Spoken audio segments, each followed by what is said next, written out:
ready to rock and roll today? We should finally finish Pride and Prejudice. It makes sense, right? We haven't finished it yet, and there's like other things I want to get to, so. Oh, I've had a week.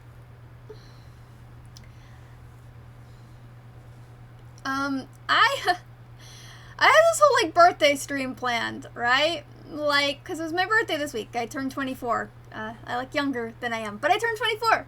So this whole birthday stream planned, and I was so excited, and I had like all my glow in the dark things out, and I was like ready to go. And so I thought, like a couple days before, I had gotten a tick bite, and I got really, really sick, and I kind of thought it'd be gone, like I would be over it, because I have autoimmune issues, right? So my rather than being underperformative, my immune system is overperformative, which sounds great in theory, but in practice, not really the case. An overperformative immune system is just as bad. So instead of like getting sick gradually, I just like go foomp. So like I just crash instantly. So I got a tick bite, and then like less than a day, I was already just like crashing. I slept for like over 2 days. I got up sporadically, I think, to like eat and drink, and then on Wednesday I got up a bit. I was like, okay, it's gonna be okay. I'm gonna be able to do this. I'm going to be able to do this. And I was like trying to push myself to do it, and then I started throwing up, and I was like, okay, this is not happening. And I like had a really bad migraine. I couldn't look at the screen, and it was like just like slowly coming into everything. So I probably have to go get tested for like Lyme disease now. So that's great, or you know, whatever else the tick bit and then bit me. It could have been something else. I could have come into contact with something else too. But yes, doing Final Fantasy's tomorrow. So no birthday stream. But yeah, so like having an overreactive immune system, not as great. We are finishing Pride and Prejudice today. I should have worn white, but whatever. Because we are at the Netherfield Ball. Now, brief recap, because it's been a while. We left off with everyone getting ready to... Yeah, I kind of hope it's not Lyme disease too. Yeah. And yeah, it is. Yeah, I mean, like a lot. Like, so it's technically like psoriasis, and then like some other stuff they just don't really know. A lot of things with immune conditions, if they don't, like, they don't have a lot of, like, definitive things, so it's sort of just like, yeah, you probably have some issues, okay, that's it, but, like, I definitely have, like, psoriasis, and I might have some other stuff going on, too, but, they're like, you're kind of small, you're a little underweight, and you know, your immune system isn't great. Also, you know, I'm just, like, super white, which doesn't help.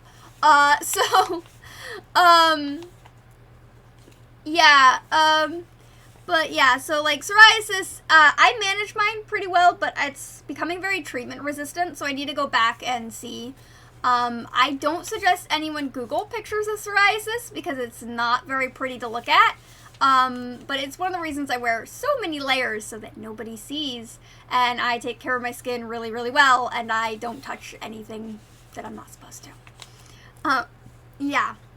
But it's like, it doesn't just affect your skin, it like affects everything. So like your skin is more like, it can be like your skin does, like, so psoriasis, one of the things it does is it tells your body that you need to produce more skin than you actually can, but it's still an immune response. So like if you get stressed, your immune system freaks out and you'll produce more skin.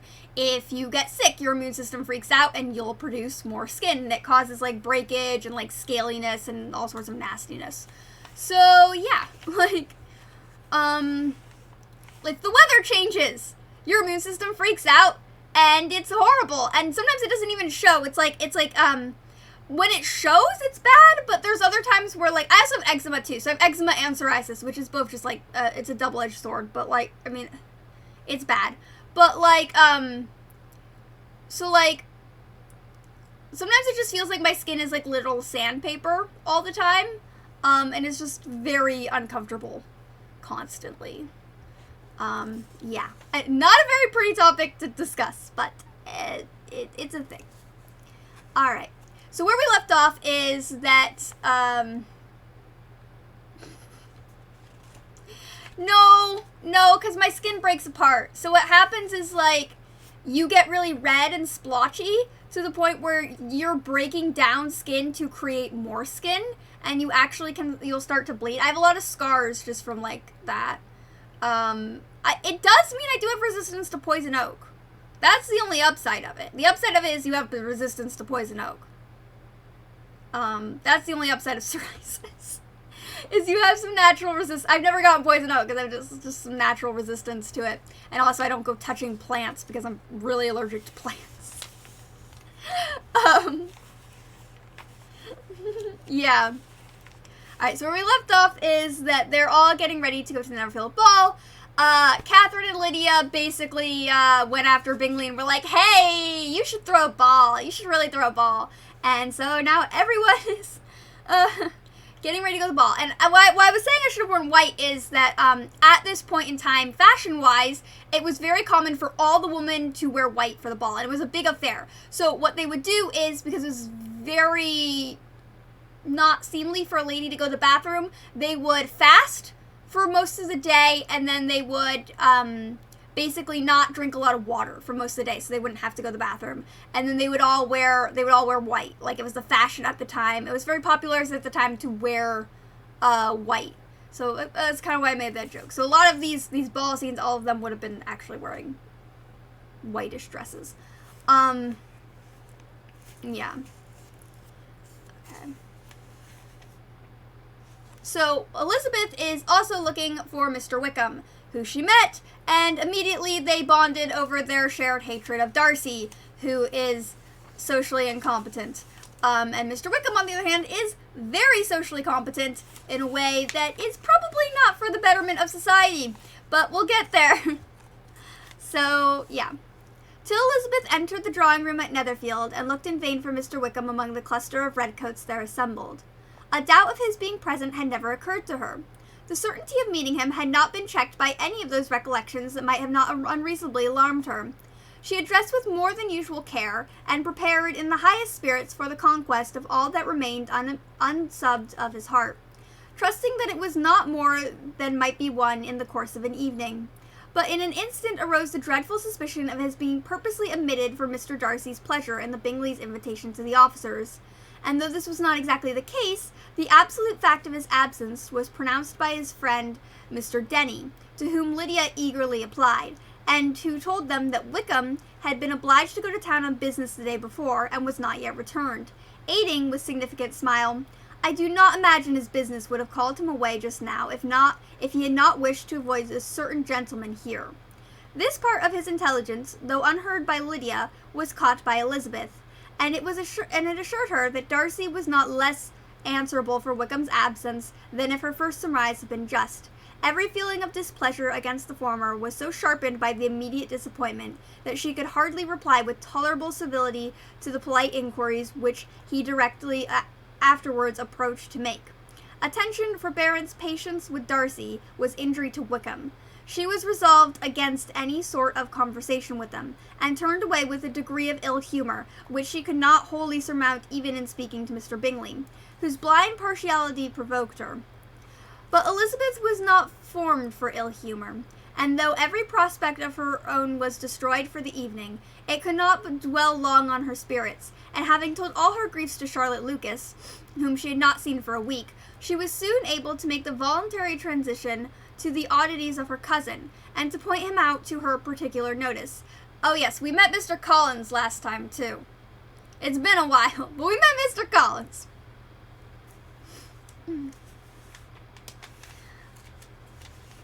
The first two dances, however, brought a return of distress. They were dances of mortification. Mr. Collins, awkward and solemn, apologizing instead of attending, and often moving wrong without being aware of it, gave her all the shame and misery which a disagreeable partner for a couple of dances can give. The moment of her release from him was ecstasy.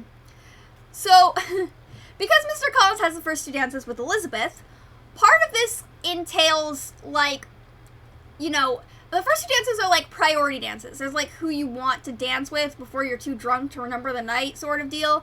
They're like who you set aside time specifically for. So because she stood up with Mr. Collins, who is a bad dancer and not very mannered in the terms of society, Not to mention just, like, not being, this is not a public ball. This is a private ball. So you have to come here for invitation. And when you have this kind of, like, high-class dance in society with invitation, not knowing the dances is kind of, I mean, you know, rich people are snobby. It happens. So, like, you know, it just like, rich people are snobs, and it doesn't look good on, it doesn't reflect well on Elizabeth, unfortunately. It shouldn't be the case, but unfortunately at this time it was the case, that something like this probably didn't reflect very well on Elizabeth. It just made her look, a little less desirable, I guess, than if she had danced with, like, an officer, even.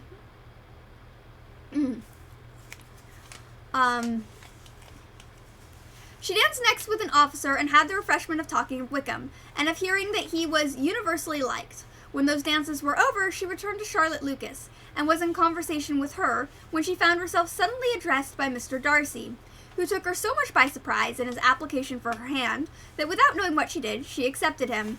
He walked away again immediately, and she was left to fret over her own want of presence of mind. Charlotte tried to console her. "I dare say you will find him very agreeable. Heaven forbid! That would be the greatest misfortune of all, to find a man agreeable whom one is destined to hate. Do not wish me such evil."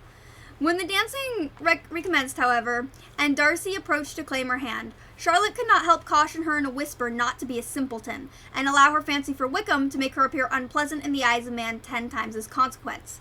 So, Charlotte's being a good friend here. Charlotte Lucas is amazing, first of all. She says it like it is, and she's amazing. But she basically tells Elizabeth, like, Darcy has a lot of influence in the wealthy community, and that influence is not something you want to fuck with. She's like, you don't want to make an enemy of Darcy, because that basically ruins any chance of happiness you or your family has. She's like, Darcy is a powerful force in this community, and do not fuck with that. She's like, I don't know, like, it's nothing about, like, asking to dance. She's basically like, accept the dance, get out of the dance, and be done. Don't say anything just because you like a guy who doesn't like Darcy. She's like, don't be a drama, like, she's basically saying, like, don't let your emotions, for one, affect how you go about this, because it's not just you on the line here. You know, Darcy has enough connections to ruin your whole family in a day, basically.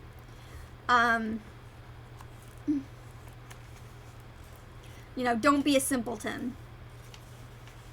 Elizabeth made no answer and took her place in the set. Amazed at the dignity to which she was arrived in being allowed to stand opposite to Darcy, and in reading her neighbors' looks, their equal amazement in beholding it.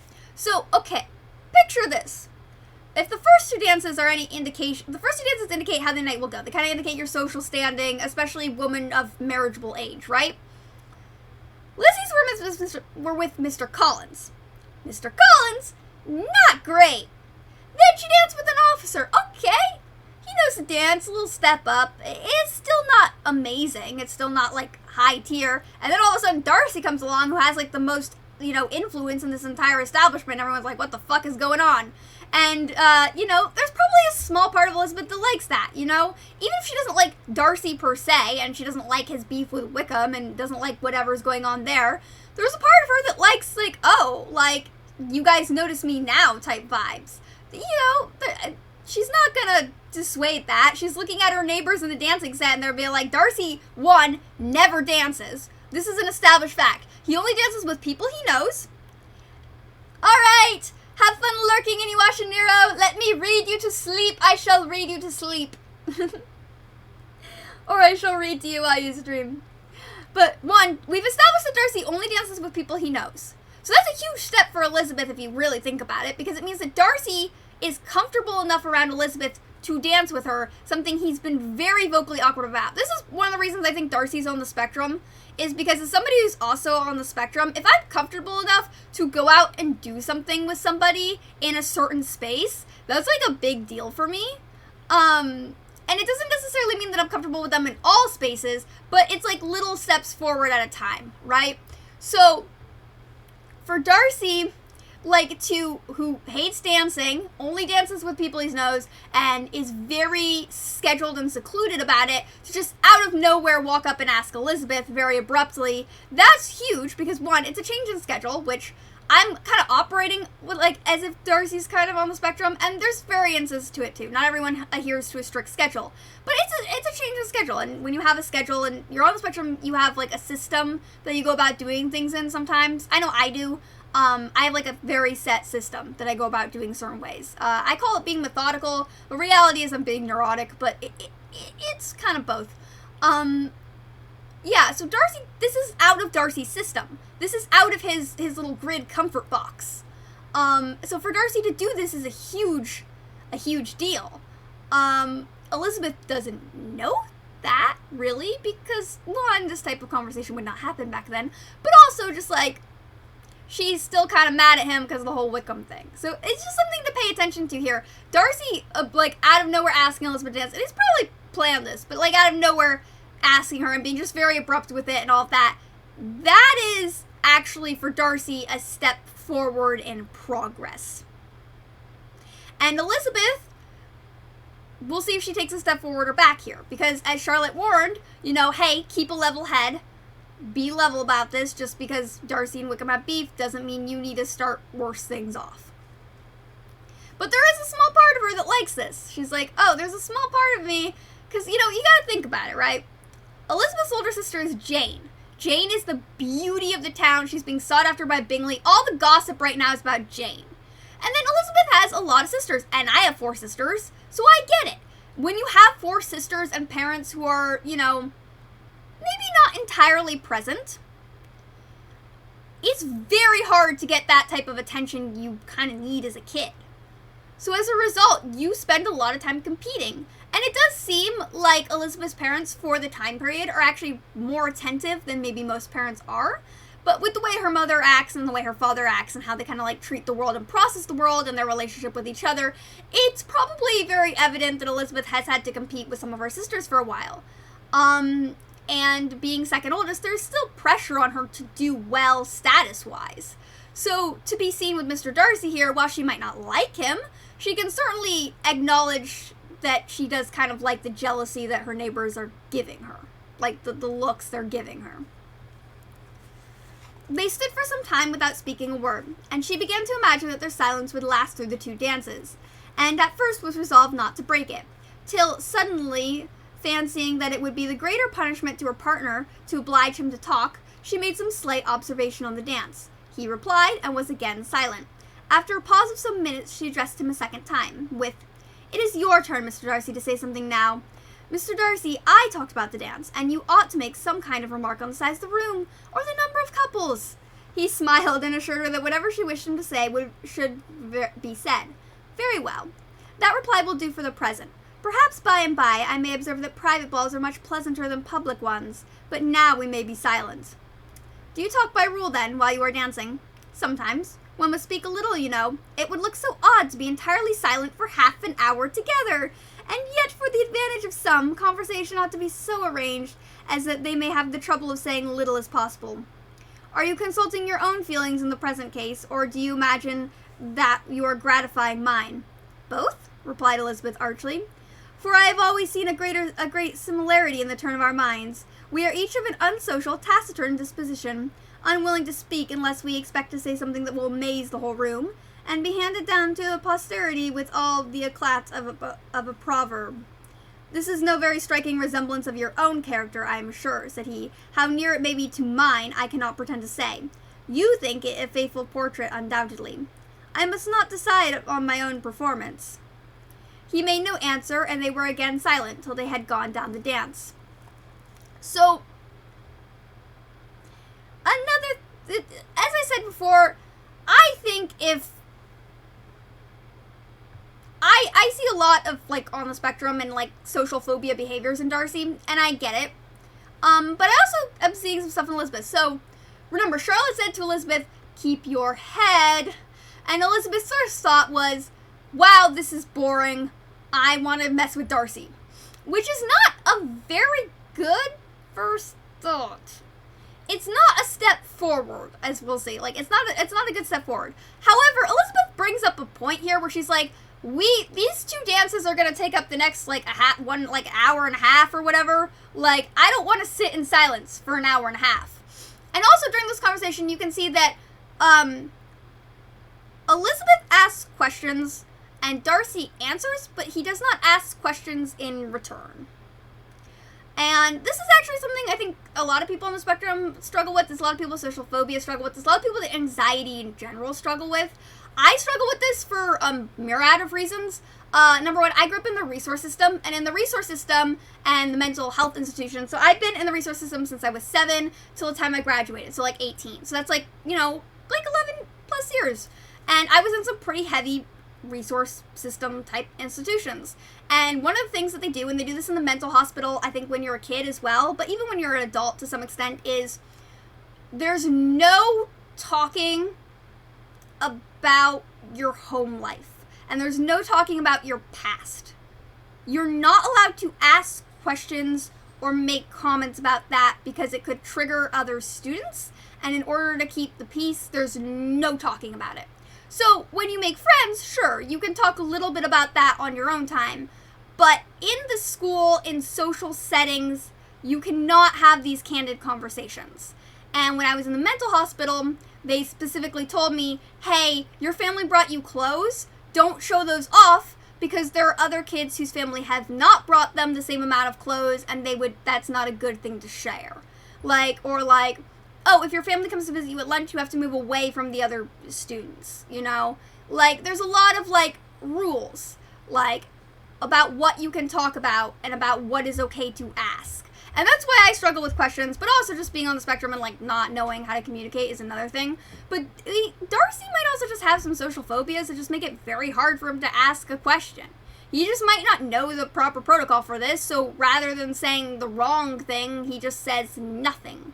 And he can't really think of anything. And Elizabeth, she's got a lot on her mind. She's got Jane and Bingley. She's got this whole Wickham situation. She doesn't know why Darcy's dancing with her. She's got the whole Colin situation that hasn't been figured out with. Right now, she's just her head is spinning. And she's when you have so many thoughts going through your mind about a bunch of different things. And you're like, I do not want to spend the next half hour in silence.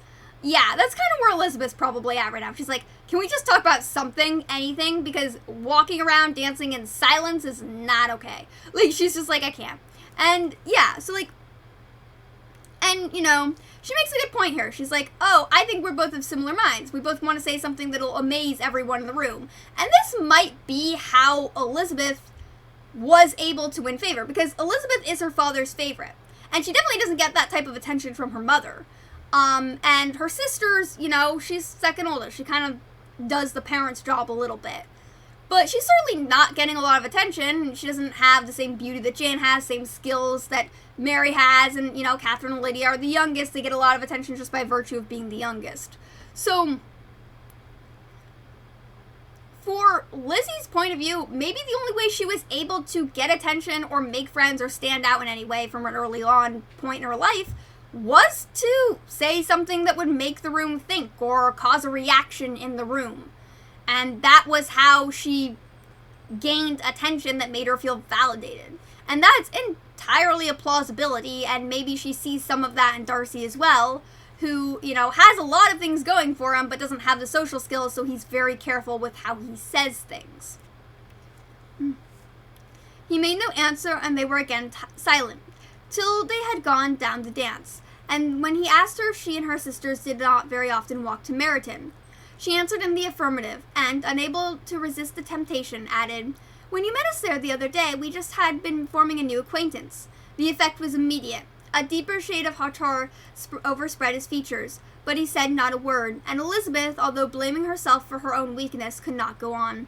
At length Darcy spoke, and in a constrained manner said, Mr. Wickham is blessed with such happy manners as may ensure his making friends. Whether he may be equally capable of retaining them is less certain. He has certainly been unlucky to lose your friendship, replied Elizabeth with emphasis, and in a manner which is likely to suffer from all of life. Darcy made no answer, and seemed desirous of changing the subject. So Elizabeth fucked up. Charlotte said, hey, don't do the one thing I know you're dying to do, and Elizabeth was could not resist to just do it and say it. And I get that, but it's not a good look. It's You know, even she's kind of ashamed by this. She's like, God damn it, I shouldn't have done that. I really shouldn't have done that. That was a bad move on my part. And yeah, it fucking was. And Darcy, I love the line Darcy says here, where he's blessed with such happy manners that he may ensure his making friends. Emphasis on making friends. Whether he may be equally capable of retaining them is less certain. Emphasis on retaining. And I think this is a good point, because there are people who can make friends very easily, but they're not good at keeping the friends they've made. Keeping a friendship alive and keeping a relationship alive, keeping all these things alive, they take a lot of work, right? It takes a lot of work to maintain connections with people. Everyday connections with people. And it's very easy to let those slip by and to just kind of fall into a routine or a pattern. So, but it's also very easy to, just move on. I used to be at a different school, every year. And I wouldn't make friends because, what's the point, you're not going to stay here. They're not going to keep in touch with them when you're gone. You're just going to get moved again. It's you don't think about making friends. You just think about surviving the next day. But, there are some people who are really good at keeping friends but are really bad at making friends. That was my category for a while. I was horrible at making friends. But, when I made friends who, I actually trusted and confided in and, cared for, I worked really hard to keep those friends. And if there were times where it felt like I couldn't keep them anymore, I was usually pretty blunt about it. But that's also, my brain doesn't think, I don't know, I've just been realizing this a lot today. My brain does not work the way other people's brains do. With how I think about relationships and friendships and the way people interact with each other. I don't know, my sister and I are currently going through a thing where I'm like, that doesn't make sense, and everybody else is like, yeah, it does, and I'm like, no, it doesn't. So, yeah. But I do like that line, because I feel like it's a good, insightful point. Is just because you can make friends doesn't mean you can keep those friends. And just because you can't make friends doesn't mean you can't keep friends.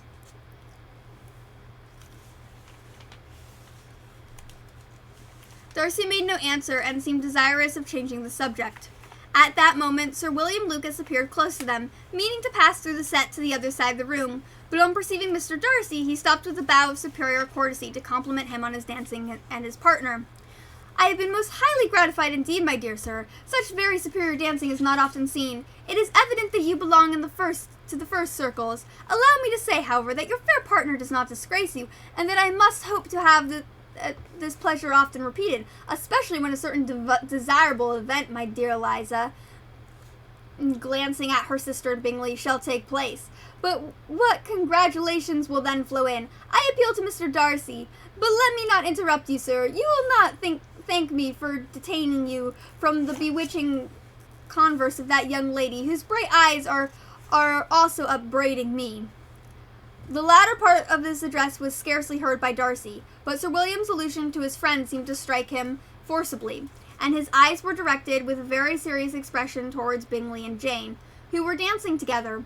Recovering himself, however, shortly, he turned back to his partner and said, Sir William's interruption has made me forget what we were talking of. I do not think we were speaking at all. Sir William could not have interrupted any two people in the room who had less to say for themselves. We have tried two or three subjects already without success, and what we are to talk of next I can't imagine. What think you, books? Said he, smiling. Books? Oh, no. I am sure we never read the same, nor with the same feelings. I am sorry you think so. But if that's the case, there can at least be no want of a subject. We may compare our different opinions. No, I cannot talk about books in a ballroom. My head is always so full of something else.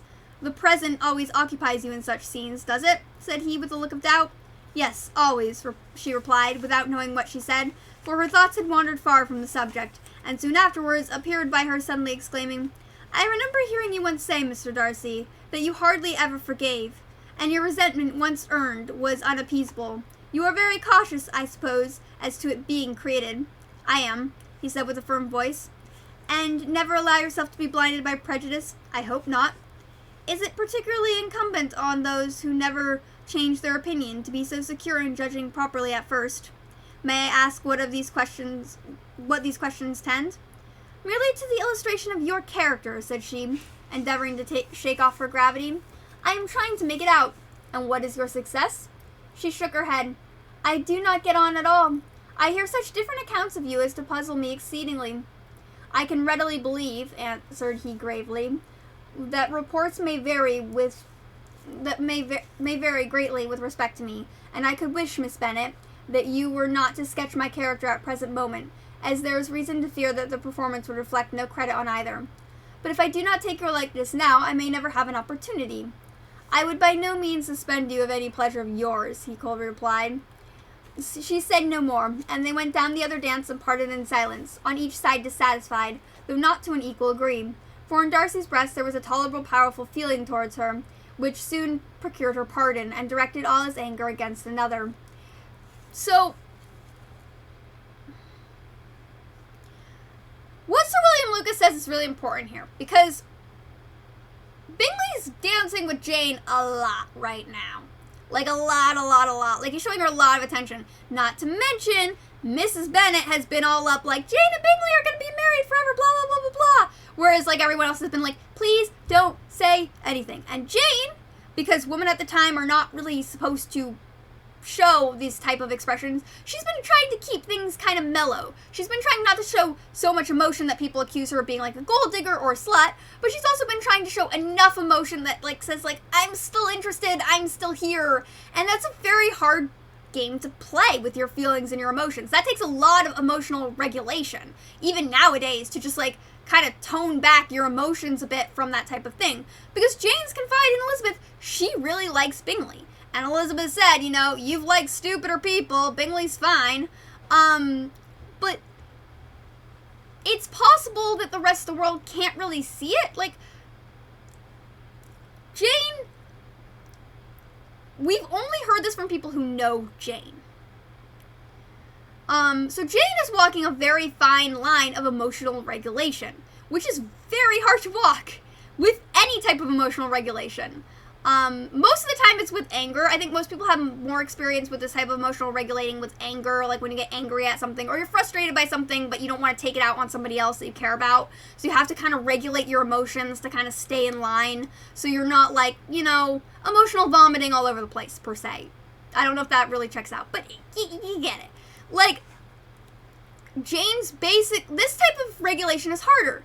Jane really likes Bingley, but she can't just flat out say she likes Bingley. Like, she can't say that. She can't do that in society because she'll get labeled and it could taint her and her family's image. But she can't not say she does not like Bingley, because if she says she doesn't like him, then he won't pursue her, and that's also a problem for her family's image. So she has to play it very, like, she has to play this very fine fiddle right now, and it's very stressful for her. But with Mrs.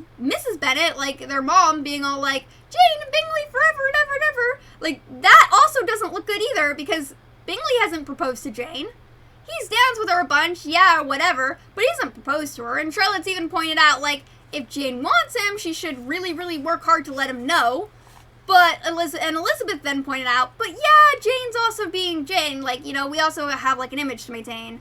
And this was probably a very common argument, and we're seeing the different sides to that in Jane Austen's time, of women having to choose whether it was worth it to throw themselves, but tell a guy they like them, or whether it was worth it to play it by ear, so to speak, emotion-wise. And that's a very stressful emotional regulation line to walk. And it can be a hard emotional regulation line to walk, and Jane's trying her best. But William Lucas is pointing out that, like, oh yeah, Jane and Bingley are together, and since their family already thinks they're gonna be married, like, yeah, you guys should dance at their wedding. But Bingley hasn't proposed to Jane, so the fact that this is getting out could ruin Bingley's reputation as well. So, because, since, again, Bingley and Jane are not proposed together, they're not, like, this would just be like a courtship thing. They're not, like, actually engaged. So, rumors that Bingley is engaged could taint future prospects if he decides it won't work with Jane, and that would be very bad for him. Not to mention, it would also be bad for Jane, because then it would be like, oh, Jane got slighted by this person, and now she's not worthy of anyone similar to that rank, or that role in society, or whatever. So, this type of rumor is not a good one you want to get out unless it is absolutely certain.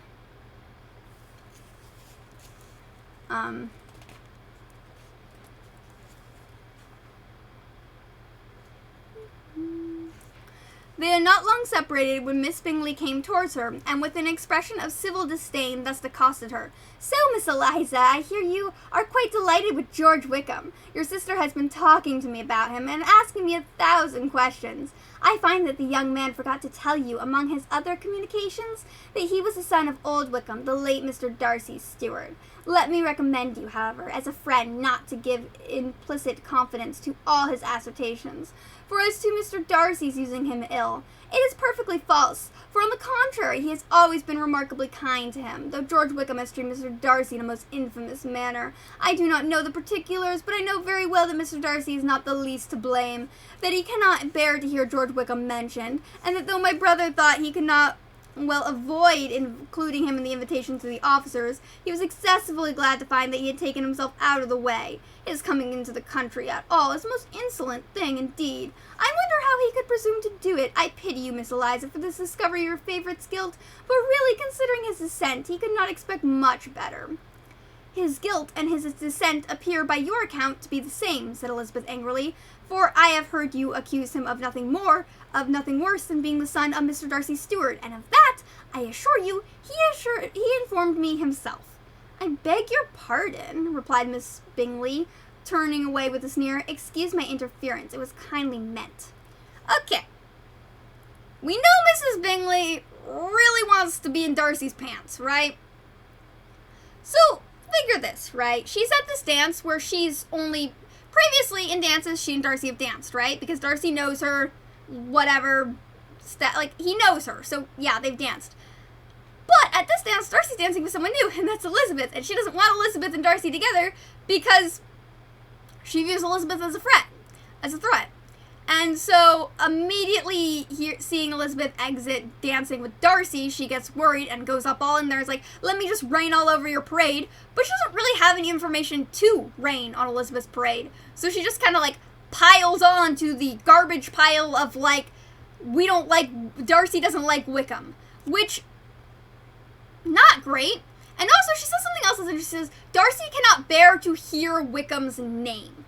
However, Elizabeth just had a conversation with Darcy where she said Wickham's name, and yeah, he looked annoyed by it, but he wasn't,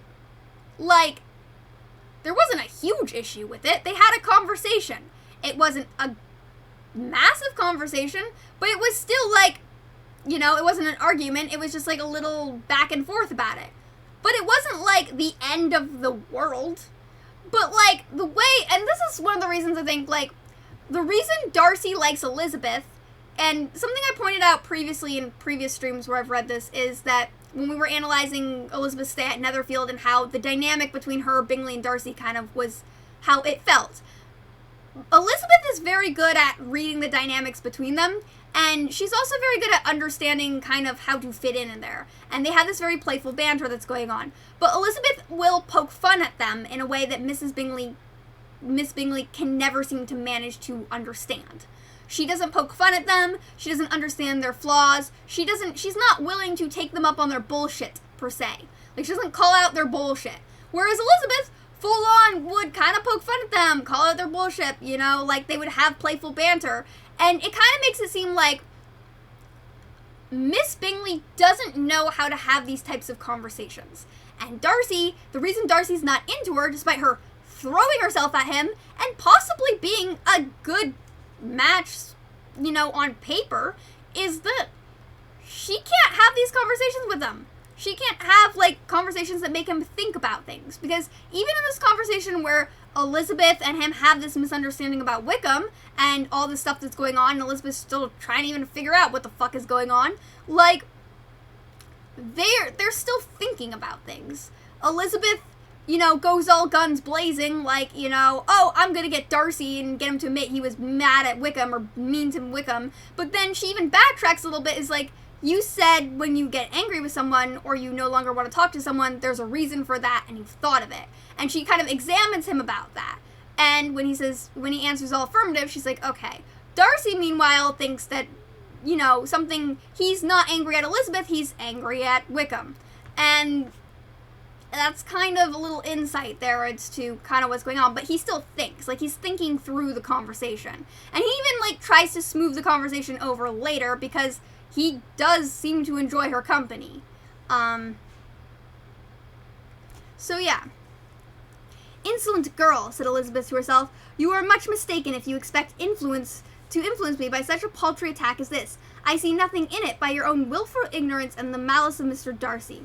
She then sought her eldest sister, who had undertaken to make inquiries on the same subject of Bingley. Jane met her with a smile of such sweet complacency, a glow of such happy expression, as sufficiently marked by how well she was satisfied with the occurrences of the evening. Elizabeth instantly read her feelings, and at that moment solicitude for Wickham, resentment against his enemies, and everything else gave way before the hope of Jane's being in the fairest way for happiness. "I want you to know," said she, with a countenance no less smiling than her sister's, "that what you have learnt about Mr. Wickham, but perhaps you have been so pleasantly engaged as to think of any third person, in which case you may be sure of my pardon." "No," replied Jane, "I have not forgotten him, but I have nothing satisfactory to tell you. Mr. Bingley does not know the whole of his history, and is quite ignorant of the circumstances which have been principally which have principally offended Mr. Darcy. But he will vouch for the good conduct, the probity, and the honour of his friend, and is perfectly convinced that Mr. Wickham has deserved much less attention from Mr. Darcy than he has received. I am sorry to say that by his account, as well as his sister's, Mr. Wickham is by no means a respectable young man. I am afraid he has been very imprudent, and has deserved to lose Mr. Darcy's regard." "Mr. Bingley does not know Mr. Wickham himself?"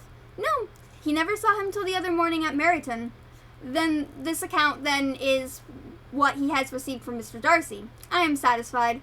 But what does he say of the living?"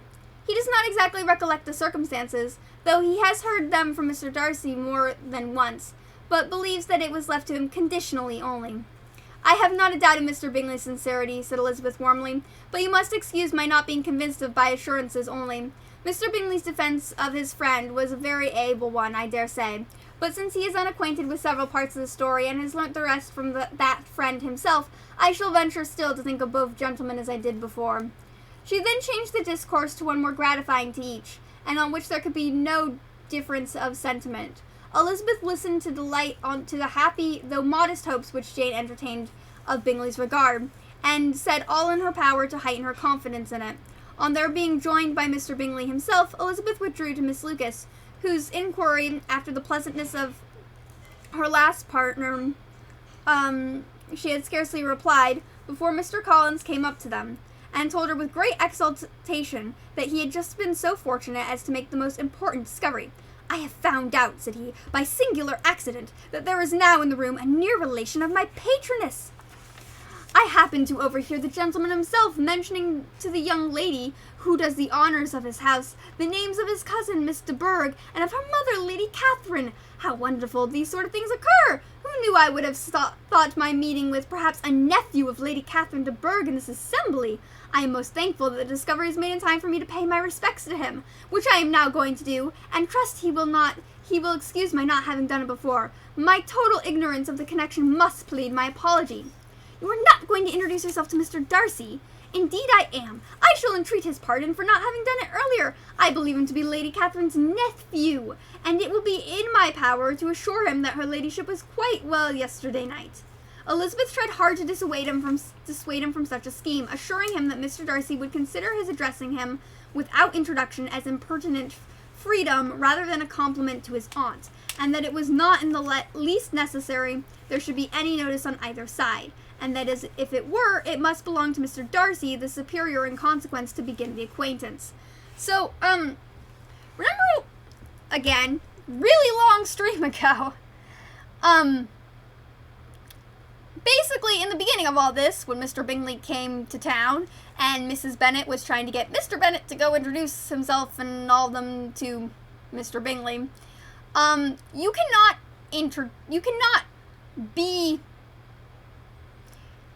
just walk up to someone and say, "Hi." You have to have had proper introduction.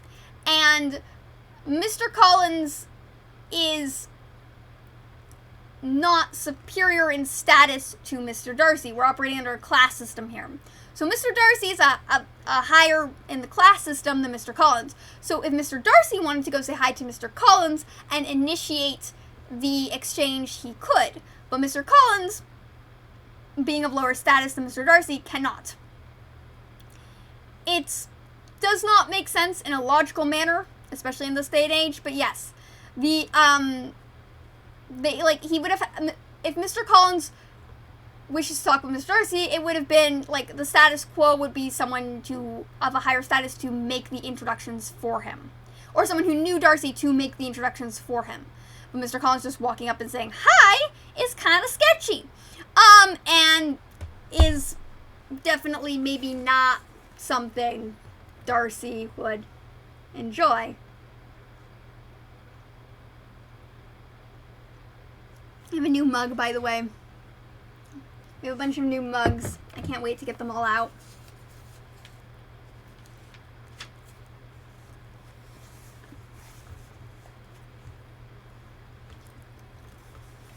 Mr. Collins listened to her with the determined air of following his own inclination, and, when she ceased speaking, replied thus, My dear Miss Elizabeth, I have the highest opinion in the world of your excellent judgment in all matters within the scope of your understanding, but permit me to say that there must be a wide difference between the established forms of ceremony amongst the laity and those which regulate the clergy. For give me leave to observe that I consider the clerical office as an equal point in dignity with the higher rank of the kingdom, provided that a proper humility of behavior is at the same time maintained. You must therefore allow me to follow what the dictates of my conscience on this occasion, which leads me to perform what I look on as a point of duty. Pardon me for neglecting to profit by your advice, which on every other subject shall be my constant guide, though in the case before us I consider myself more fitted by education and habitual study to decide on what is right than a young lady like yourself. Okay, so a little bit of, time and sexism there. Note here, Mr. Collins is a hypocrite, because he's like, oh, I totally value your judgment, Elizabeth, except no, I don't value your judgment at all, and I'm still going to do what I want to do, which is talk to Mr. Darcy, because, as Mr. Collins claims, he is a clergyman, and therefore in the eyes of God, status doesn't apply to him. So, yeah, that's a thing. And he says, oh, but don't worry, next time I will totally understand and follow your guidance and your judgment. Next time. Yeah, next time. So, a little bit of, not great behavior there. And that's, it kind of shows how Mr. Collins communicates, too. He kind of, at the end there, he's like, a young lady like yourself doesn't know anything about this. So he's really undervaluing her intelligence there, despite the fact that she knows Mr. Darcy, and has probably talked about knowing Mr. Darcy around the house that is theirs, that Collins has been staying in. So, the fact that all this is there, she, all the logic points to her knowing, but Mr. Collins has made up his mind, and he is not going to let anyone dissuade him of that notion. Yeah, but it's just an interesting little points there.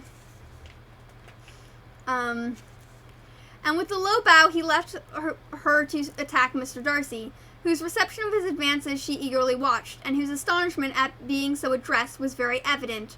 Her cousin prefaced his speech with a solemn bow, and though she could not hear a word of it, she felt as if hearing it all, and saw in the motion of his lips the words apology, Hunsford, and Lady Catherine de Bourgh. It vexed her to see him expose himself to such a man. Mr. Darcy was eyeing him with unrestrained wonder, and when at last Mr. Collins allowed him time to speak, replied with an air of distant civility. Mr. Collins, however, was not discouraged from speaking again, and Mr. Darcy's contempt seemed unabatedly increased with the length of his second speech, and at the end of it he only made a slight bow and moved away. Mr. Collins then returned to Elizabeth. I have no reason, I assure you, said he, to be dissatisfied with my reception. Mr. Darcy seemed much pleased with the attention. He answered me with the utmost civility, and even paid me the compliment of saying that he was so well convinced of Lady Catherine's discernment as to be certain she would never bestow a favour unworthingly. It was really a very handsome thought. Upon the whole, I am very much pleased with him. As Elizabeth had no longer any interest of her own to pursue, she turned her attention almost entirely to her sister and Mr. Bingley. So, Collins mentioning Hunsford, where they live, and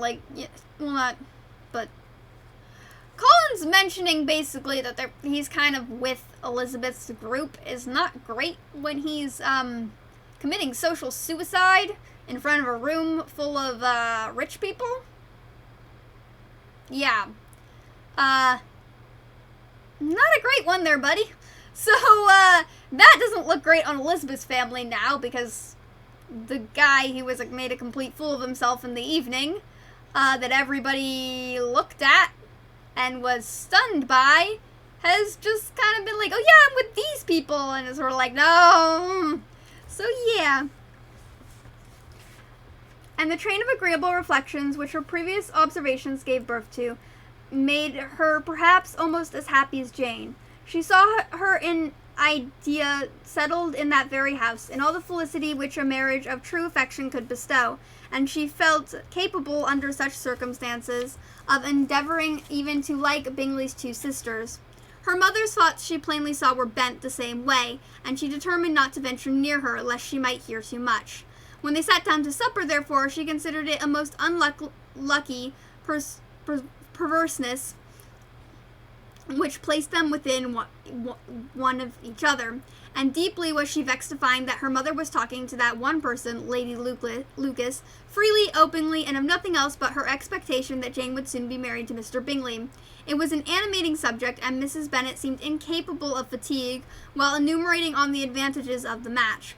His being such a charming young man, so rich and living but 3 miles from them, were the first points of self-congratulation.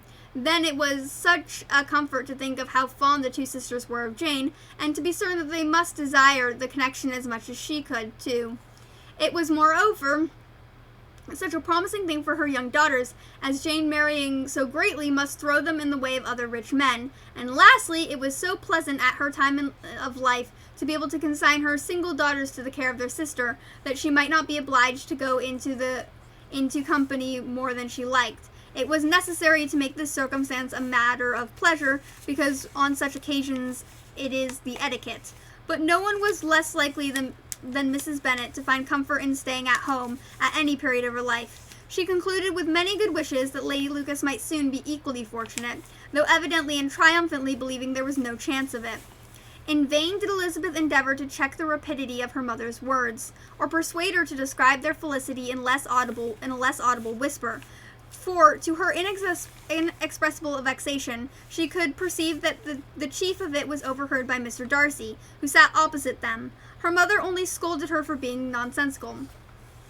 What is Mr. Darcy to me, pray, that I should be afraid of him? I am sure we owe him no particular civility as to oblige to say nothing he may not like to hear. For heaven's sake, madam, speak lower. What advantage can it be to you to offend Mr. Darcy? You will never recommend yourself to his friend by so doing. Nothing that she could say, however, had any influence. Her mother would talk of her views in the same unintelligible tone. Elizabeth blushed and blushed again with the shame and vexation. She could not help frequently glancing her eye at Mr. Darcy, though every glance convinced her of what she dreaded. For though he was not always looking at her mother, she was convinced that his attention was invariably fixated by her. The expression of his face changed gradually from indignant contempt to composed and steady gravity. So, Elizabeth's mother, like usual, is making things worse. As I said before, spreading rumors that Jane and Bingley are to be married when they are in fact not engaged is not good. And it also paints the family as looking like gold diggers. Which, Jane is certainly not. Her mother may be, but Jane is not.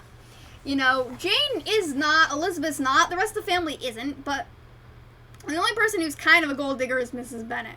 But everybody else in the family is not, and they generally want Jane's happiness. And so Mrs. Bennet being like, yes, they're totally going to be married and all of this, and Mr. Darcy hearing this, and, it's not proper, it's very bad, and Elizabeth's pulling a Charlotte here, because remember earlier in the chapter, Charlotte was like, hey, Lizzie, don't go, doing stupid shit at the dance with Darcy because you like Wickham. And Elizabeth here is telling her mother, like, hey, stop it, you're being overheard and you're causing a scene that is not good for everyone. Yeah. So, essentially, a little bit more of that. Like, Elizabeth's she's basically telling her mother the same thing Charlotte told her, but, like, in a less, blunt fashion. Also, Charlotte's getting slandered so much here. with them being like, Charlotte can never attract anyone. Like, this, like, poor Charlotte. At length, however, Mrs. Bennet had no more to say, and Lady Lucas, who had been long yawning at the repetition of the delights which she saw no likelihood of sharing, was left to the comforts of cold ham and chicken. Elizabeth now began to revive, but not long was the interval of tranquillity, for when the supper was over, singing was talked of, and she had the mortification of seeing Mary, after very little entreaty, preparing to oblige the company. By many significant looks and silent entreaties did she endeavor to prevent such a proof of complaisance, but in vain. Mary would not understand them. Such an opportunity of exhibiting was delightful to her, and she began her song. Elizabeth's eyes were fixed on her with the most painful sensations, and she watched her progress through the several stanzas with an impatience which was very ill rewarded at their close. For Mary, on receiving amongst the thanks of the table the hint of a hope that she might be prevailed upon to favour them again, after the pause of half a minute, began another. Mary's powers were by no means fitted for such a display. Her voice was weak and her manner affected. Elizabeth was in agonies. She looked at Jane to see how she bore it, but Jane was very composedly talking to Bingley. She looked at his two sisters and saw them making signs of derision at each other, and at Darcy, who continued, however, impenetrably grave. She looked at her father to entreat his interference, lest Mary should be singing all night. He took the hint, and when Mary had finished her second song, said aloud, "That will do extremely well, child. You have delighted us long enough. Let the other young ladies have time to exhibit." Mary, though pretending not to hear, was somewhat disconcerted, and Elizabeth, sorry for her, and sorry for her father's speech, was afraid her anxiety had done no good. Others of the party were now applied to. So, Elizabeth's family is just like falling over like dominoes, trying to embarrass each other throughout the night. Mary's over here pulling off way more than she can chew. And, Mary's probably very eager to be noticed. She's the middle child. She doesn't have the same personality as her sisters. So she worked very hard to be noticed, but she doesn't have the fortitude to sing for that long or play for that long or, do all of that. But she's just so happy to be noticed that she's pushing herself to do it. And it doesn't show well. And then her father kind of making jest about it is not great either. Her father kind of invalidating Mary's performance or whatever is not a great way of getting Mary to stop, and it doesn't look good for the whole family.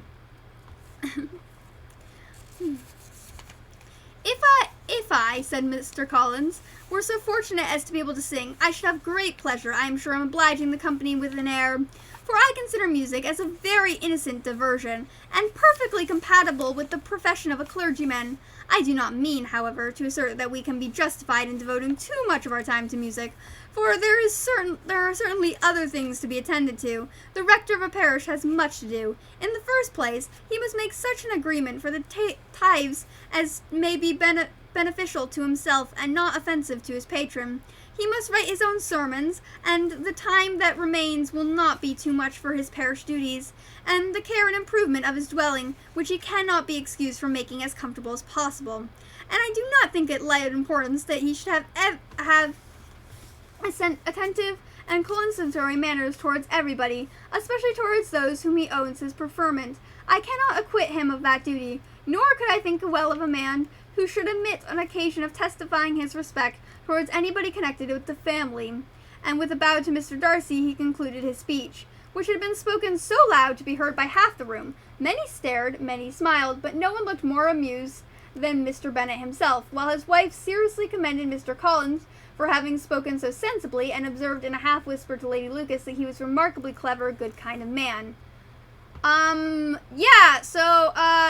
Like I said, dominoes continue to fall. Mr. Collins has now taken it upon himself to unknowingly give a speech to half the room about something so mundane and not suited for a party, and definitely not really suited for the moment.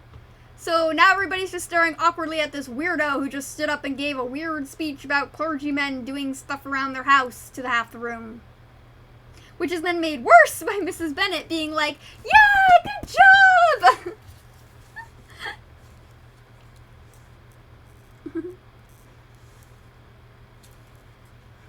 To Elizabeth, it appeared that her family had made an agreement to expose themselves as much as they could during the evening.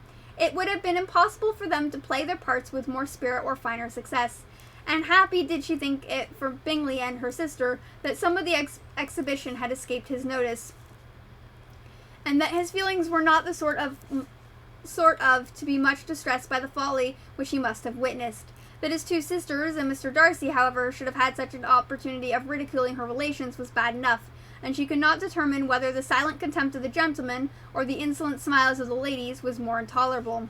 The rest of the evening brought her little amusement. She was teased by Mr. Collins, who continued most perseveringly by her side, and though he could not prevail her to dance with him again, put it out of her power to dance with others. In vain did she entreat him to stand up with somebody else, and to offer to introduce him to any young lady in the room. He assured her that as to dancing he was perfectly indifferent to it, that his chief object was by delicate attentions to recommend himself to her, and that he should therefore make a point of remaining close to her the whole evening. There was no arguing upon such a project. She owed her greatest relief to her friend Miss Lucas, who often joined them, and good-naturedly engaged Mr. Collins' conversation to herself. She was at least free from the offence of Mr. Darcy's further notice. Though often standing within a very short distance of her, quite disengaged, he never came near enough to speak. She felt it to be the probable consequence of her allusions to Mr. Wickham, and rejoiced in it. The Longbourn party were the last of all the company to depart, and by a manoeuvre of Mrs. Bennet had to wait for their carriage a quarter of an hour after everybody else was gone, which gave them time to see how heartily they were wished away by some of the family. Mrs. Hurst and her sisters scarcely opened their mouths except to complain of fatigue, and were evidently impatient to have the house to themselves. They repulsed every attempt of Mrs. Bennet at conversation, and by doing so threw a languor over the whole party, which was very little relieved by the long speeches of Mr. Collins, who was complimenting Mr. Bingley and his sisters on the elegance of their entertainment, and the hospitality and politeness which had marked their behaviour to the guest. Darcy said nothing at all. Mr. Bennet, in equal silence, was enjoying the scene. Mr. Bingley and Jane were standing together, a little detached from the rest, and talked only to each other. Elizabeth preserved as steady a silence as either Mrs. Hurst or Mrs. Bingley, and even Lydia was too much fatigued to utter more than the occasional exclamation of "Lord, how tired I am," accompanied by a violent yawn.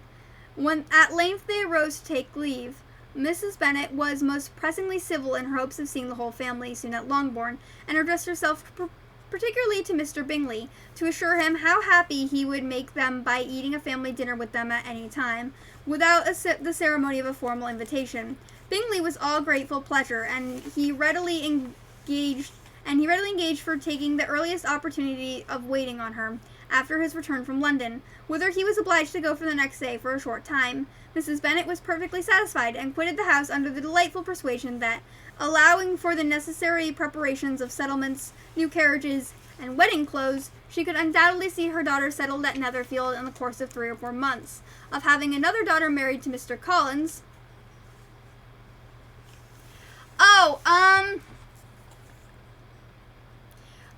We are almost done with the chapter after that, so, we are finishing up the ball. They went to a ball, Jane and Bingley got along fine. Everybody else made a fool of themselves. Yeah, that's kind of it. Yeah, so, and, Mr. Collins is now in the picture and is trying to marry Lizzie, although not successfully.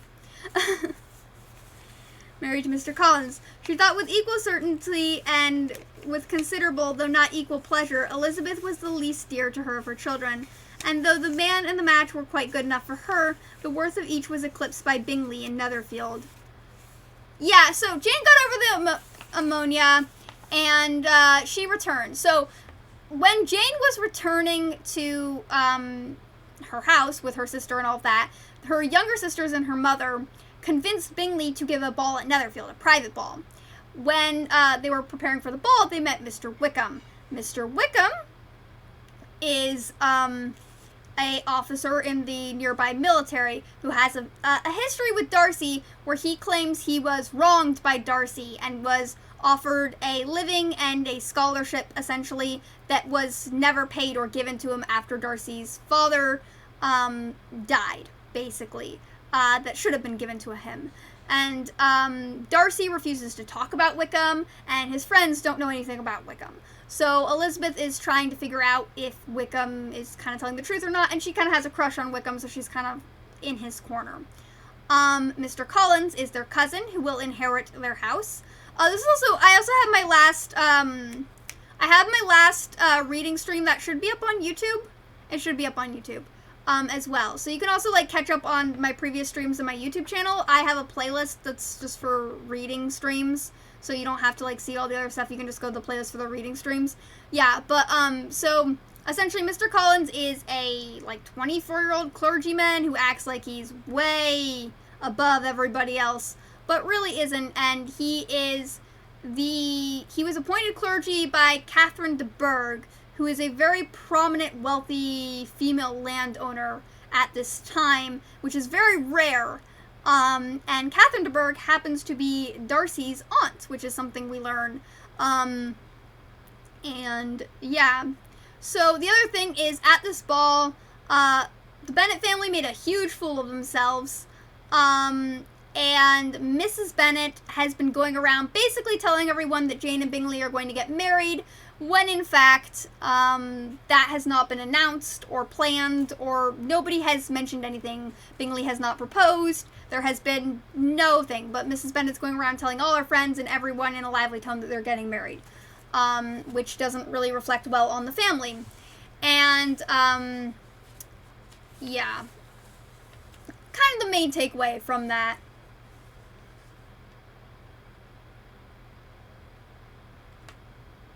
Yeah, he's gonna inherit the house, yes. Yeah, it'll go to, yeah.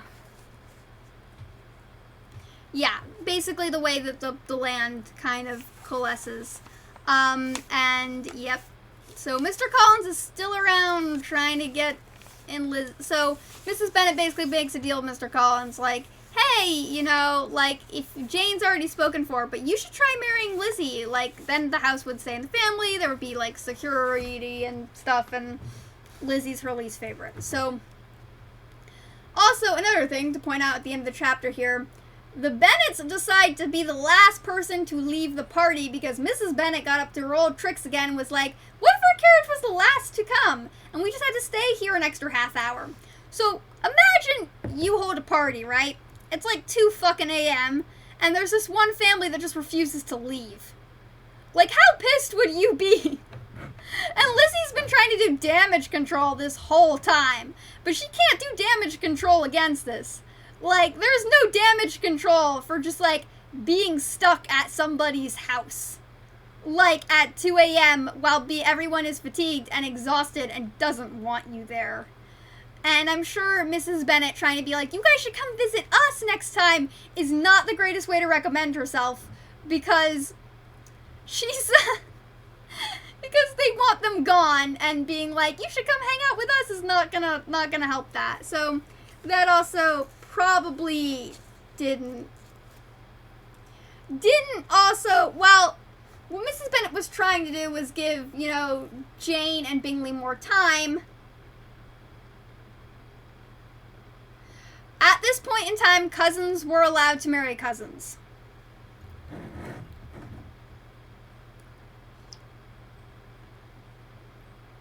It was actually pretty standard for cousins to marry each other at this point in time.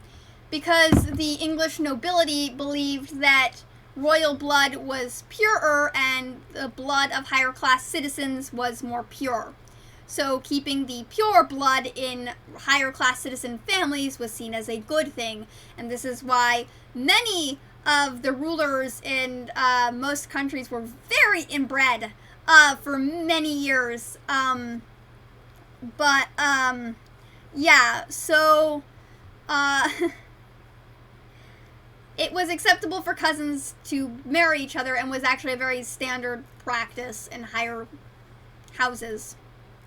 Or not houses, but like in higher status families.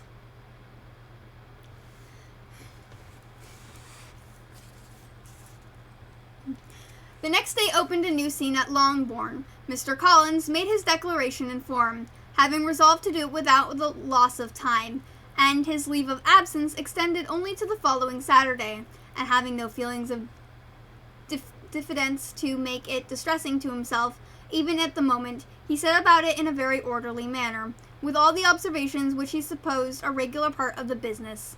On finding Mrs. Bennet, Elizabeth, and one of the younger girls together soon after breakfast, he addressed the mothers in these words. May I hope, madam, for your interest with your fair daughter Elizabeth, when I solicit for the honour of a private audience with her in the course of this morning. Before Elizabeth had time for anything but a blush of surprise, Mrs. Bennet instantly answered, Oh dear, yes, certainly, I'm sure Lizzie will be very happy. I'm sure she can have no objection. Come, Kitty, I want you upstairs, and gathered her work together. She was hastening away when Elizabeth called out, Dear madam, do not go, I beg you do not go. Mr. Collins must excuse me. He has nothing to say to me that anybody need not hear. I am going away myself. No nonsense, Lizzie. I desire you will stay where you are. And upon Elizabeth seeming really with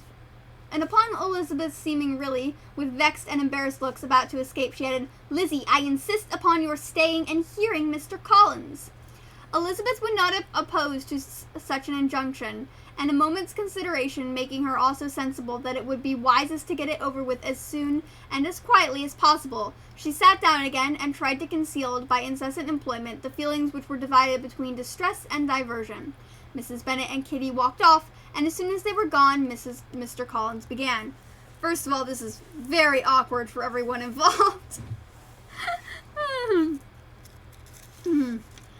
Believe me, my dear Miss Elizabeth, that your modesty, so far from doing you any disservice, rather adds to your other perfections. You would have been less amiable in my eyes had there not been this little unwillingness. Mr. Collins is kind of creepy if you really think about it. He said, you would have been less amiable in my eyes had there not been this unwillingness to hear my marriage proposal. Ew.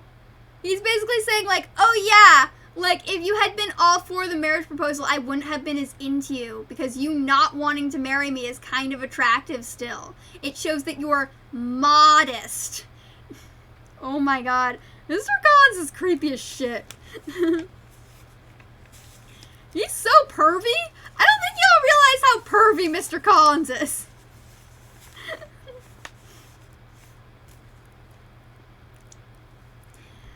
But allow me to assure you that I have your respected mother's permission for this address. You can hardly doubt the purport of my discourse. However, your natural delicacy may lead you to dissemble. My attentions have been too marked to be mistaken. Almost as soon as I entered the house, I singled you out as the companion of my future life. But before I am run away with my feelings on the subject, perhaps it would be advisable for me to state my reasons for marrying, and moreover for coming into Hertfordshire with the design of selecting a wife, as I certainly did. Okay. So, first of all, he says, almost as soon as I entered the house, I singled you out. That almost was, he originally was like, oh, Jane's pretty, I'll marry her, because he's so pervy. And Mrs. Bennet was like, no, Jane's already spoken for, she has a good match. Oh, go with Lizzie. And he was like, okay, I'll go with Lizzie. She's second oldest, she's fine.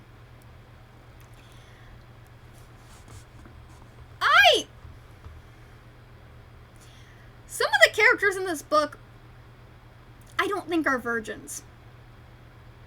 Darcy and Bingley, they probably fucked a prostitute. Hell, they probably had a three-way. Who knows? They're definitely not virgins, okay? Nobility could get away with shit like that. Mr. Collins? Definitely a 24-year-old virgin. And not by choice. Like, and I'm not saying that's a bad thing. There are plenty of 24-year-old virgins who probably aren't this creepy. But I've also met some, mainly incels, who aren't this creepy. Or people who don't have a lot of prior socialization. And at the time, this was probably, Mr. Collins' treatment of Lizzie would probably have been very standard. This was probably a very standard,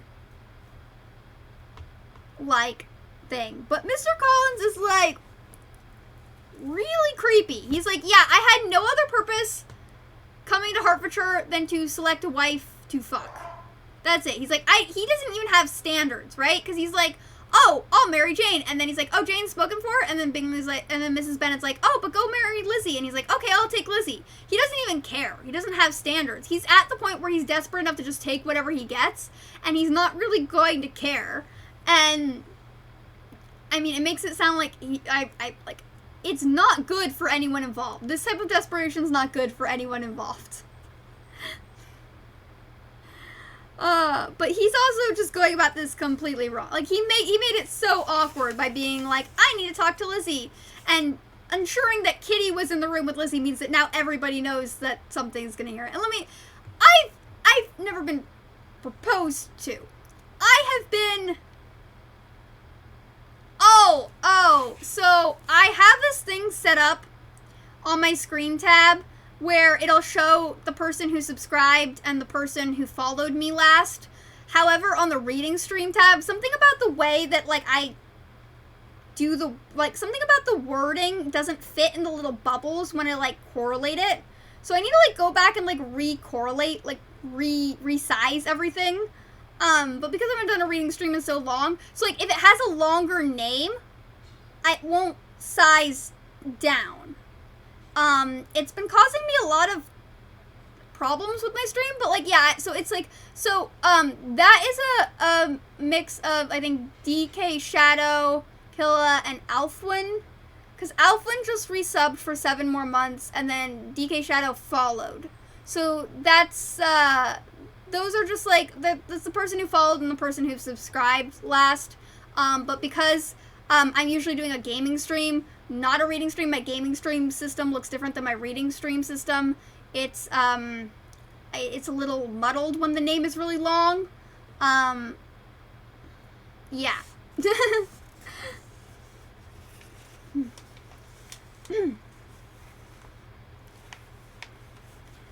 The idea of Mr. Collins, with all his solemn composure, being run away with by his feelings, made Elizabeth so near laughing that she could not use the short pause he allowed in any attempt to stop him farther. So, okay, here's the thing, right? I come from the resource system. In the resource system, there's a lot of guys, and there's not a lot of, you know, girls or feminine-looking people. At least ones I went to. It's majority men. And as a result, I have gotten asked out a lot. And a lot of the time, it's not even like, yeah, it's a small school, but that's not a good thing. So I know this awkward feeling well, where they're like, hey, can we just talk to you? Or, hey, can I just put things... One guy literally wrote on his phone and then shoved his phone in my face to ask me out, and it was horrible for everyone involved. And there was, like, a huge, like... That school had 12 people. All 12 people were in the room when that happened. It was awful, and it was super humiliating and also just super embarrassing. Because now everybody's talking about it, and it's, like, the biggest thing. And when your school's only 12 people large, that biggest thing can last for a while, and it's, makes it so much more magnified. So I'm feeling Elizabeth right now where she's like, I really don't want this. This is so awkward, because taking Mrs. Bennet out of it and taking Kitty out of it means that now everybody in their house knows. And when you're in the house with somebody for a long time, like, that's a large family, and large families, you know, they gossip about each other a lot. My reasons for marrying are, first, that I think it the right thing for every clergyman in easy circumstances, like myself, to set an example of matrimony in his parish. Secondly, that I am convinced it will add very greatly to my happiness. And third, which perhaps I ought to have mentioned earlier, that is the particular advice and recommendation of the very noble lady whom I have the honor of calling patroness. Okay, none of these are about love or feelings or emotions. The first one's about status. He's like, status-wise, I should have a wife. I'm a clergyman. Clergyman needs wives. Just a status thing. The second reason he gives is it'll add greatly to his happiness, by which he means fucking. That's it. And then at the end he says, I should have mentioned this earlier. My patroness, Lady Catherine de Bourgh, told me to get married. None of those really relate to something he wants to do. Like, none of those relate to feelings, love, anything. And at this point in time, that wasn't a necessity. As Charlotte has said in an earlier chapter, you know, happiness and love nowadays is merely a matter of chance. Because, you know, women were not seen as citizens at this point in time. And They didn't really have a lot of options. But this is a little on the, like, this is still a little, like, you know,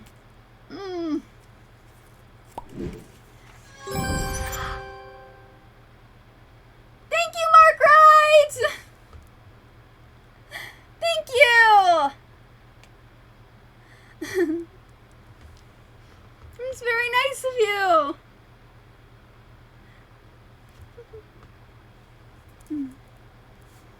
Yeah. And now your name's at the bottom of the screen.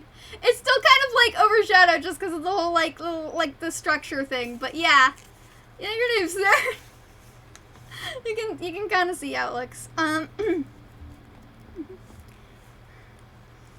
Twice has she consented to give me her opinion, unasked too, on this subject, and it was but the very Saturday night before I left Hunsford, between our pools at Quadrille, when Mrs. Jefferson was arranging Miss Bedore's footstool, that she said, "Mr. Collins, you must marry. A clergyman like yourself, like you, must marry. Choose properly, choose a gentlewoman for my sake, and for your own let her be an active, useful sort of person, not brought up high, but able to make a small income and go a good way.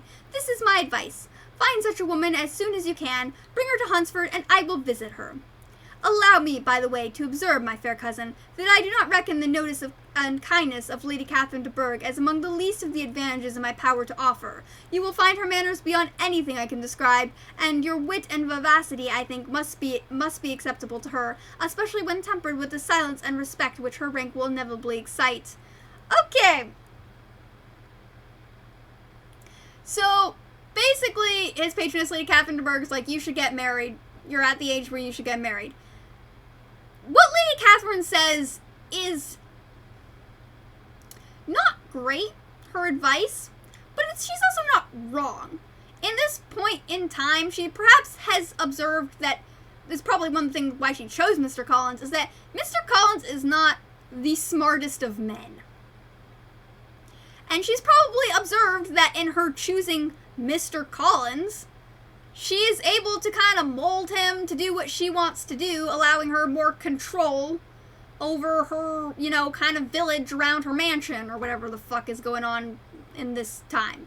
You know, but she has a large estate of land, and she's got a lot of, you know, like, the church is a huge part in controlling the masses at this point in time. Maybe that's a little controversial. I'm not, like, anti-religion. I'm acknowledging that religion in history has been used to control masses. And it was especially used to control masses at this point in time in England, which is where we are. So she's probably very well aware in having to overcome hurdles as a woman in power, that she has to, like, you know, maintain the favor of the church, because women at this point in time weren't very well accepted. So she's, you know, while technically not a citizen, she still has to maintain this position of, you know, what a lot of men maintain. So she needs the power of the church on her side to do this. So that's probably one of the reasons she chose Mr. Collins, is because he's very malleable to what she wants to have happen in her parish. And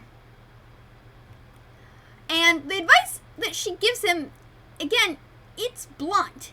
It's not, like, it wouldn't be something a lot of people want to hear, but it's not bad advice, per se. She's basically saying, find somebody middle class who, you know, fits your status and can do a lot with a little income.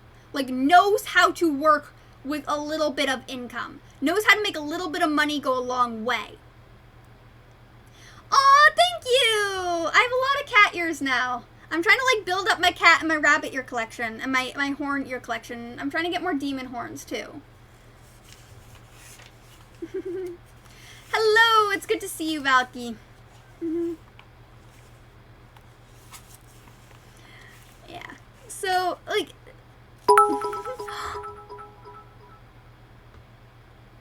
Thank you for the cheer! Oh my god!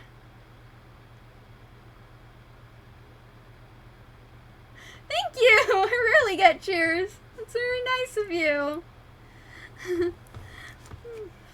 I'm never gonna finish my book now.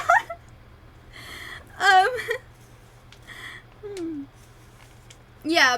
But the other thing Mr. Collins is saying, which is probably the really wrong thing to say in a wedding proposal here, is he's basically like, oh yeah, and the attentions of Lady Catherine de Bourgh are part of the perks of marrying me. Which is so pathetic. Like, let's really think about this, right? You're proposing to someone you love. Right? And, oh, thank you, anonymous viewer!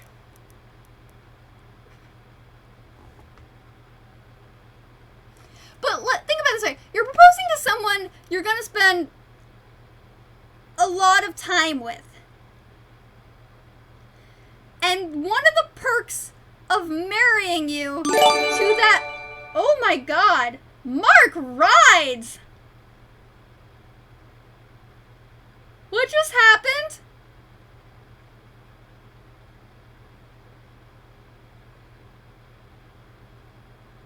What just happened?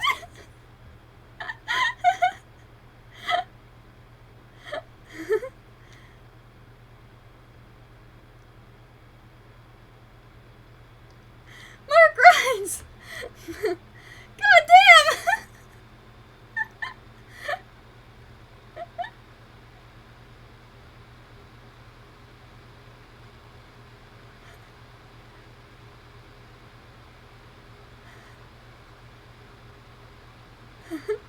Okay, I need to breathe. Oh, I'm blushing. Okay, I need to stop doing that. Oh, that's kind of embarrassing.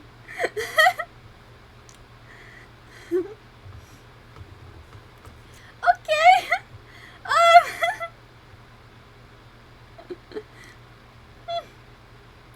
Okay. Woo. That's intense. That was fun. I don't know how to react. I'm not used to reacting to positivity. Okay. Anyway, let's get back to Mr. Collins being pathetic, because that I know I can disassemble.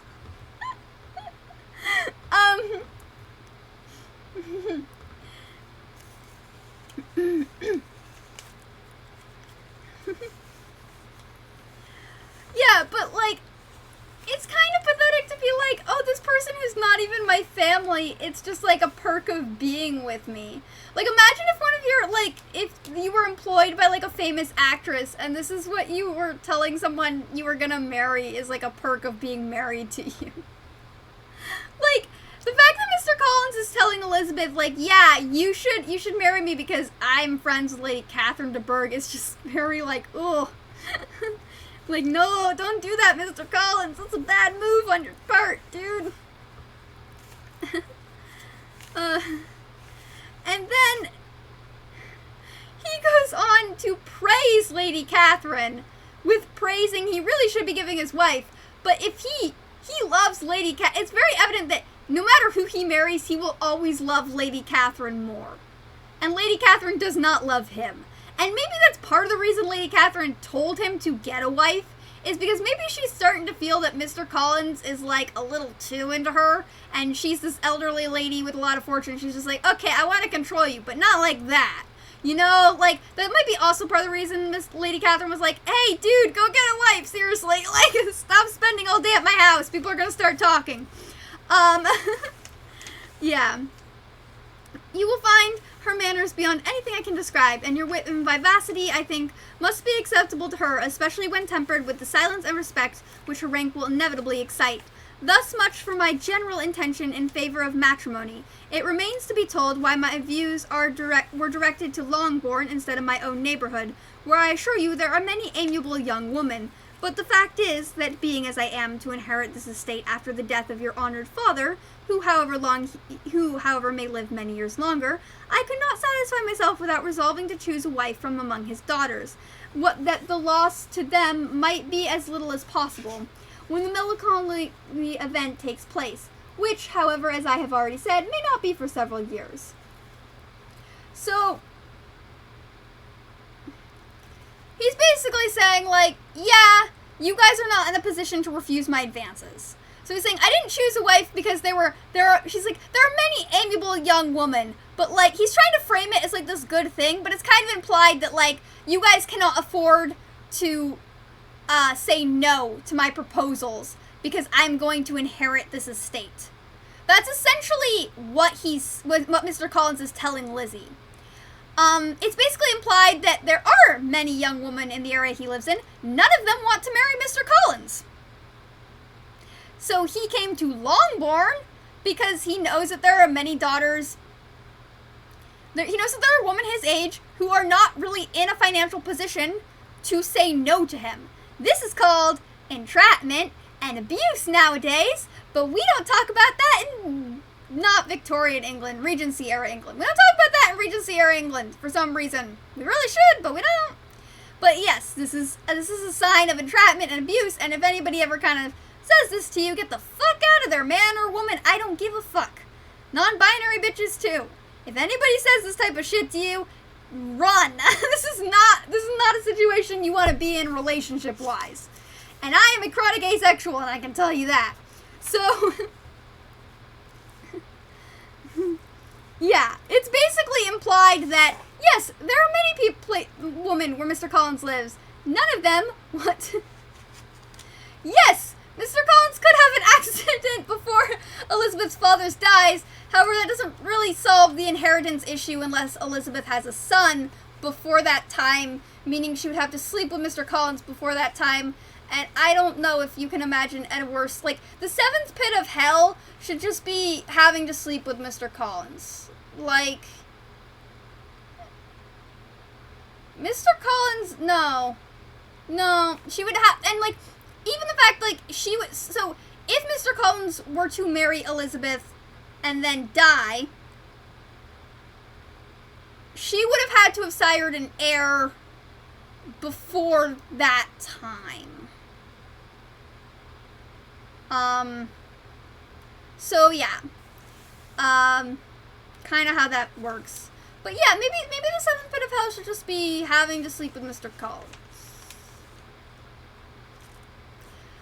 If Jane sires an heir, that does also throw other complications into the matter. So, it's technically... Because the inheritance doesn't pass on to Jane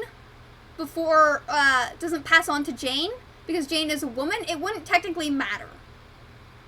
So it would have to pass from direct male line. So that would be from Mr. Collins to his next male descendant. So if Mr. Collins has a son, the estate would still pass to Mr. Collins' son.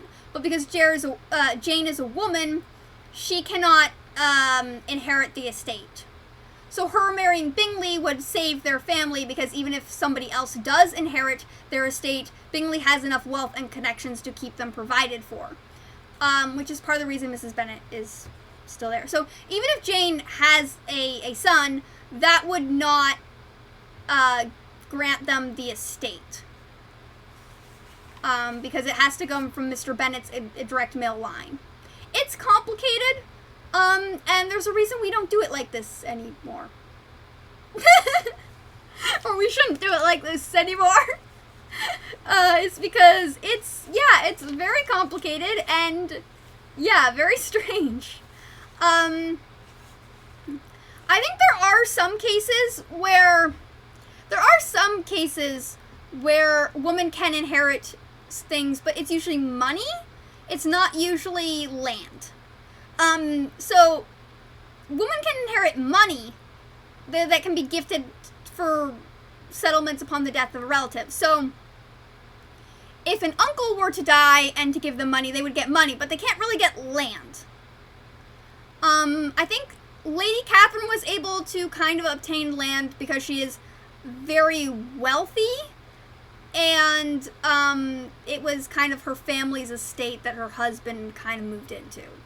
But yeah, so like it's complicated, and there's a reason we don't do this type of shit anymore.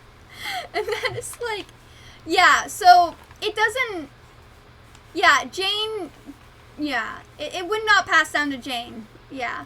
But if Mr. Bennet had money like, Mr. Bennet could theoretically sell the estate right before he died, take the money from the sale of the estate, and then pass that money down to Jane.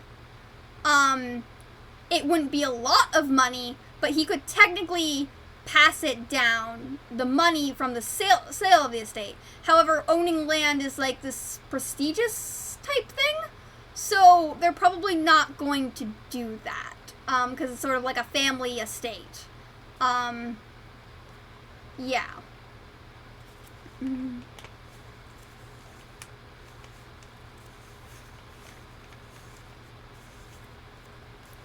And I flatter myself that it will not sink me in your esteem. And now nothing remains for me but to assure you in the most animated language of the violence of my affection.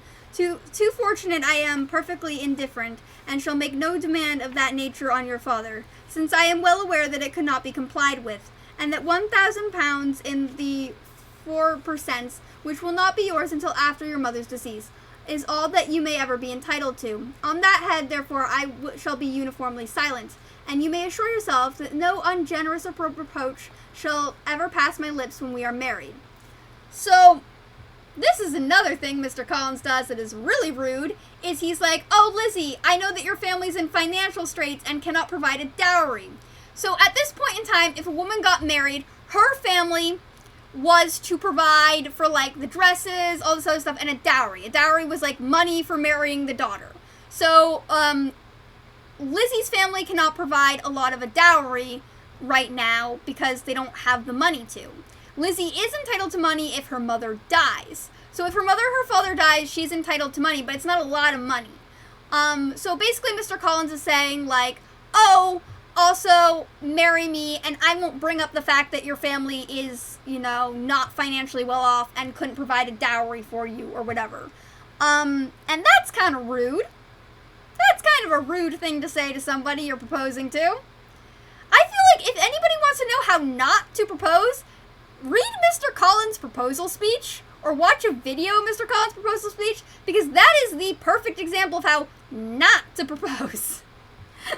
Like, really do a deep dive section on it, because it's bad. Like, you know, he goes from being like, here are my reasons, point blank, to, let me talk about how awesome my patroness is, to, oh, yeah, you're not financially well off, but we'll be okay. Like, I won't say anything about it. I won't make a big fuss about you not having money, is essentially what he's saying. It was absolutely necessary to interrupt him now. Yeah. You are too hasty, sir, she cried. You forget that I have made no answer. And let me do it without further loss of time. Accept my thanks for the compliment you are paying me. I am very sensible to the honor of your proposals, but it is impossible for me to do otherwise than decline them. I am not now to learn, replied Mr. Collins, with a formal wave of the hand, that it is usual with young ladies to reject the addresses of a man whom they secretly mean to accept, when he first applies for their favor, and that sometimes the refusal is repeated second or even a third time. I am therefore by no means discouraged by what you have said, and shall hope to lead you to the altar ere long. Upon my word, sir, cried Elizabeth, your hope is rather an extraordinary one after my declaration. I do assure you that I am not one of those young ladies, if such young ladies there are, who are so daring as to risk their happiness on the chance of being asked a second time. I am perfectly serious in my refusal. You could not make me happy, and I am convinced I am the last woman in the world who would make you so. Nay, were your friend Lady Catherine to know me, I am persuaded she would find me in every respect ill-qualified for the situation. We're certain that Lady Catherine would think so, said Mr. Collins very gravely, but I cannot imagine that her ladyship will disapprove of you, and you may be certain that when I have the honor of seeing her again, I shall speak in the highest terms of your modesty, economy, and other amiable qualifications. Indeed, Mr. Collins, all praise of me will be unnecessary. You must give me no leave to judge for myself, and pay me the compliment of believing what I say. I wish you very happy and very rich, and by refusing your hand do all in my power to prevent you from being otherwise. In making me the offer, you must have satisfied the delicacy of your feelings with regard to my family, and may take the possession of Longbourn estate whenever it falls without any self-reproach. This matter may be considered, therefore, as finally settled. So, Lizzie says she's being very polite about this. She could be brutal. We've seen Lizzie be brutal. she can be brutal. She's not being brutal about this. She's trying to be respectful. She's saying, look, you're moving too fast. I haven't even had time to speak or give my answer. I'm telling you, no, I'm not marrying you, which is the right thing. She says, I'm accepting your thanks for paying me the compliment of proposing to me. That is a compliment. You know, she's acknowledging that it's a compliment, and she's accepting that compliment. But at the same time, she's like, no, this is not, like, I'm not marrying this person, because, you know, it's Mr. Collins, like, no. And Mr. Collins is the nice guys before there were quote-unquote nice guys, because he's like, oh, am I to learn now that, like, you know, you just want me to ask again, or you're just trying hard. He's basically giving the, like, oh, you're just, like, playing hard to get. That's basically what Mr. Collins is saying. You're just playing hard to get, hoping that I will ask you. He's like, you're just playing hard to get. He's like, I don't want to learn that you're playing hard. Like, Mr. Collins was the nice guy of the Regency era. Jane Austen, nice guy, quote-unquote nice guys, like from r-nice guys, that whole Reddit thread thing, they've always existed. Mr. Collins is what Jane Austen viewed in the Regency era version of them, and she's writing it here and now. And basically, you know, he's saying, like, you're just playing hard to get. I need to ask multiple times, and you'll eventually do it. I'll totally lead you to the altar. There's no way this is never going to happen. And Elizabeth is like, no, I don't know any young ladies that would sacrifice their happiness if they thought they had a good man because they were just fooling with a guy's emotions, is basically what she's saying. She's like, I don't know any ladies who would do that. She's like, maybe there are some, but they're not women I know. She's saying basically, like, we are not suited to each other. We barely know. She's just like, no, like, there's no emotion here. Like, and she's trying in vain. She even pulls out the Lady Catherine card. She's like, I don't think Lady Catherine would think we're a good match, dude. She's like, I think if Lady Catherine really knew me, she'd think this is a bad match for all involved. And she also says, and this is a good point, she says, look, you proposed to my family knowing you're going to inherit our estate. That way, when you do inherit our estate, your hands are clean. You did the thing you were supposed to, you know, do. You did the right thing and it didn't work. You know, like, your hands are clean. You don't have to worry about inheriting the estate with guilt. She's basically like, dude, it's like, dude, this is not going to happen. Just move on already. Like, she's like, no, we're not doing this. And Mr. Collins is not taking the very obvious message being thrown right at his face, because he doesn't really listen, as we saw earlier when he's like, oh, I value your opinion, Elizabeth, except in this case. When somebody says they value your judgment except in this case, how many more others of the except in this case are you going to find? Because I bet you're going to find a lot more of the except in this case type of deal with that person. Because they don't really value your opinion unless it suits their narrative.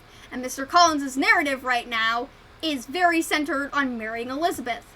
So even though Elizabeth is flat out telling him, no, I don't want to marry you. I do not accept your proposal. This is not a good idea. No. She's making things very clear for him.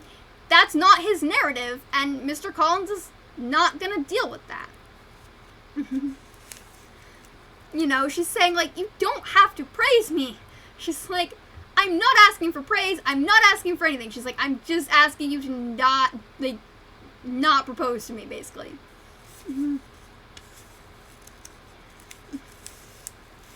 And rising as she spoke, she would have quitted the room had not Mr. Collins thus addressed her. When I do myself the honor of speaking to you on our next subject, I shall hope to receive a more favorable answer than you have now given me, though I am far from accusing you of cruelty at present, because I know it to be the established custom of your sex to reject a man on the first application, and perhaps you have even now said as much to encourage my suit as would be consistent with the true delicacy of the female character. How many incels have you heard describe women like this? This was written in the Regency era. This was written in a time of fucking cholera in England. This language still exists today. This mindset still exists today. How many times have you gone to the internet and heard a man describe a woman like this? There are real-life Mr. Collinses out here all day, every day. There were Mr. Collinses back then, and they're out here now. The only thing the internet did was bring them together in a weird, delusional little fanfic that unfortunately has real bloody consequences for real people involved. But yeah, how many people have you heard describe a woman like this, or seen this in this day and age? This happens still. The way Mr. Collins is describing Lizzie, a lot of the other men don't actually describe women this way in the book. This is just Mr. Collins. Like, Jane Austen wrote what she saw, and she probably saw guys like this. Mm-hmm. You know, he's like, you're just here to reject a man because that's what women do. How many guys have you heard use this as justification for their weird stalking behavior, or weird sexting behavior, or weird pervy behavior? Oh, you're just rejecting me because that's what women do. Or you're just playing hard to get. These are things that Mr. Collins saying that people still say to this day. Unfortunately, this type of belittlement of, you know, women as humans has happened throughout life. And yeah, Jane Austen was ahead of her time. No other novelist at this time ever had a character like Mr. Collins. There were probably so many young women reading this book reading this book at this time, and identifying with some of these characters because they probably encountered a Mr. Collins. Mr. Collinses were probably much, much more common back then. Yeah. Really, Mr. Collins, cried Elizabeth with some warmth, you puzzle me exceedingly.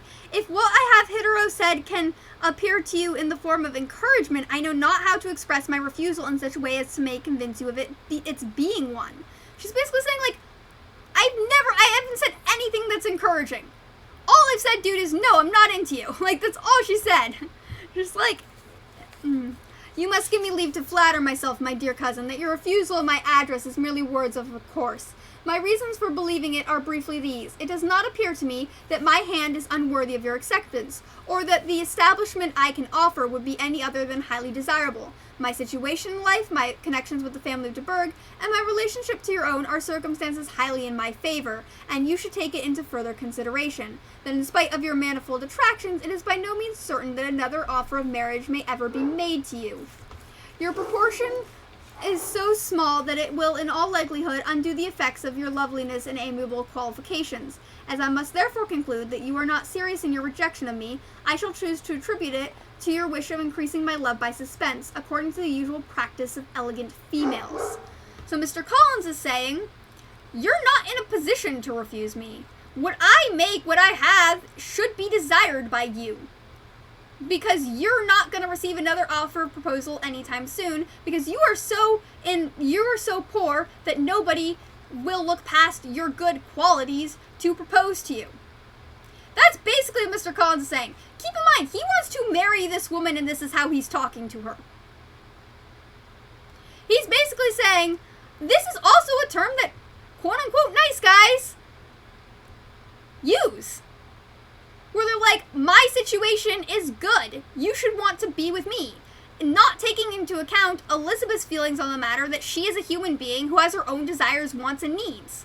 This is a very real thing that all women face. I face it all the time.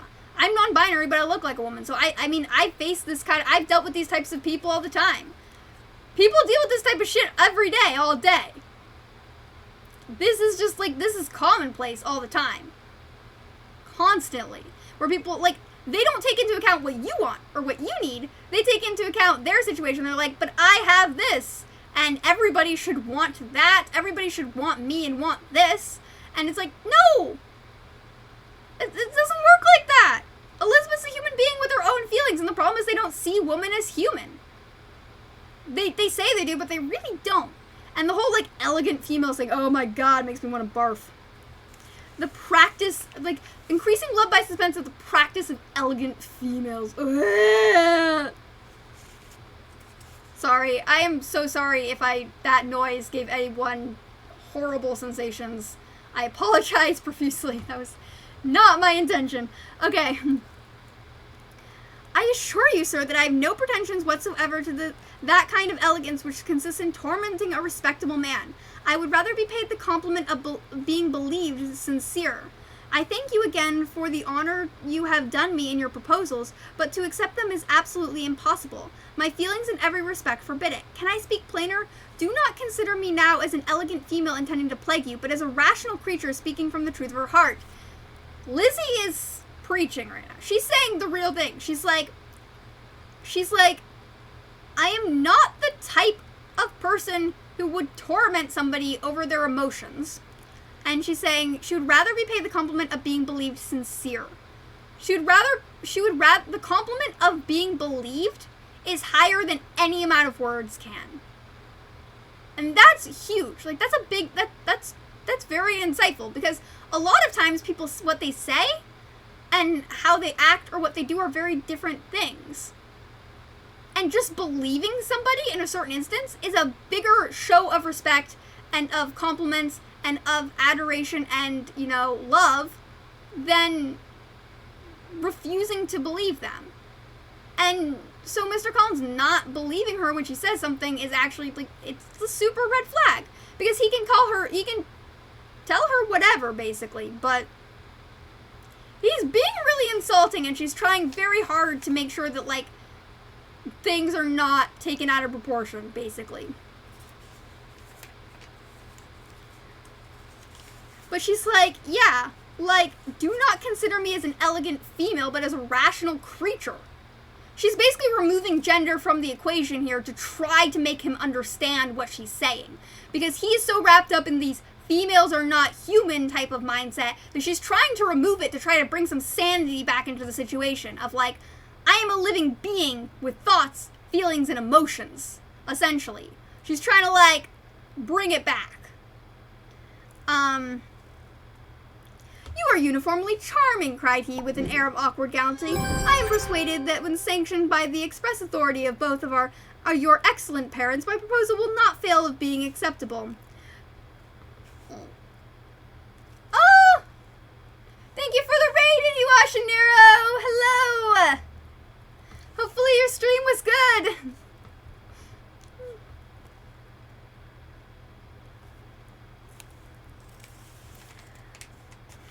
To such perseverance and willful self-deception, Elizabeth would make no reply, and immediately in silence withdrew, determined that if he persisted in considering her repeated refusals as flattering encouragement, to apply to her father, whose negative might be uttered in such a manner as to be decisive, and whose behavior at least could not be mistaken for the affection and courtesy of an elegant female. Well, interesting is better than boring. I'll take interesting any day over boring.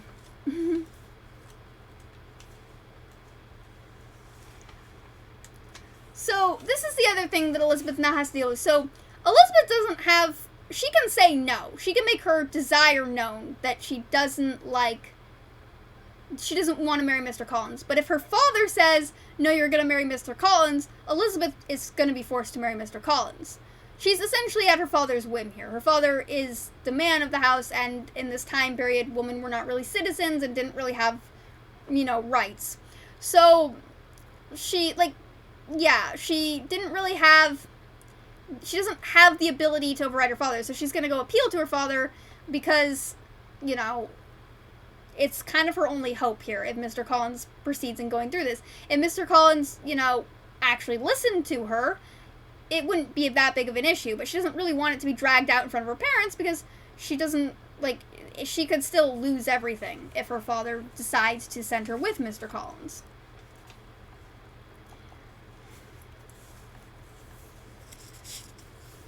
Mr. Collins was not left long to the silent contemplation of his successful love, for Mrs. Bennet, having dawdled about in the vestibule to watch for the end of the conference, no sooner saw Elizabeth open the door with quick step pass her towards the staircase, than she entered the breakfast room and congratulated both him and herself in warm terms on the happy prospect of their nearer connection. Mr. Collins received and returned these felicitations with equal pleasure, and then proceeded to relate the particulars of their interview, with the result of which he trusted he had every reason to be satisfied, since the refusal which his cousin had steadfastly given him would naturally flow from her bashful modesty and the genuine delicacy of her character.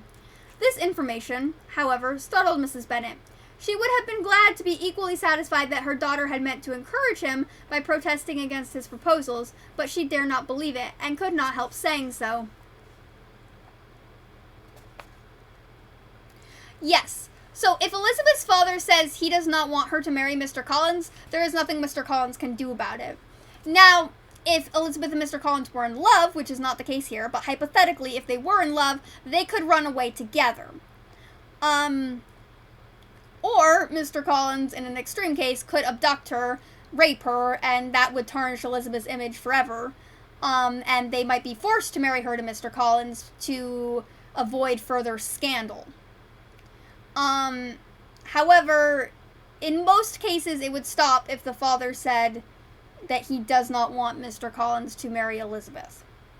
However, these were just things that happened at the time. Yeah, so, so if the father says no, that's Elizabeth's really only hope at this point. That's her only reasonable hope. Again, there are extremes, but it doesn't seem likely that Mr. Collins would do those.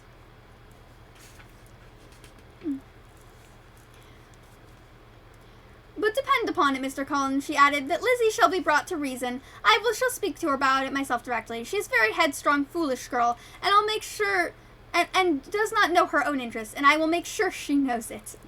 Pardon me for interrupting you, madam, cried Mr. Collins, but if she really is headstrong and foolish, I know not whether she would altogether be a very desirable wife to a man in my situation, who naturally looks for happiness in the marriage state. If therefore she actually persists in rejecting my suit, perhaps it would be better not to force her into accepting me, because if liable to such defects of temper, she could not contribute much to my felicity. Sir, you quite misunderstand me, said Miss Bennet. Alarmed, Lizzie is only headstrong in matters such as these. In everything else she is as good-natured a girl as ever lived, and I will go directly to Mr. Bennet, and he shall very soon settle with her, I am sure.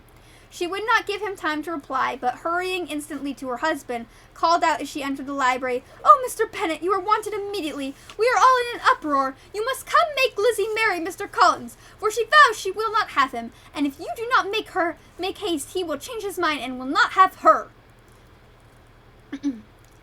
Mr. Bennet raised his eyes from his book as she entered, and fixed them on her face with a calm unconcern which was not in the least altered by her communication.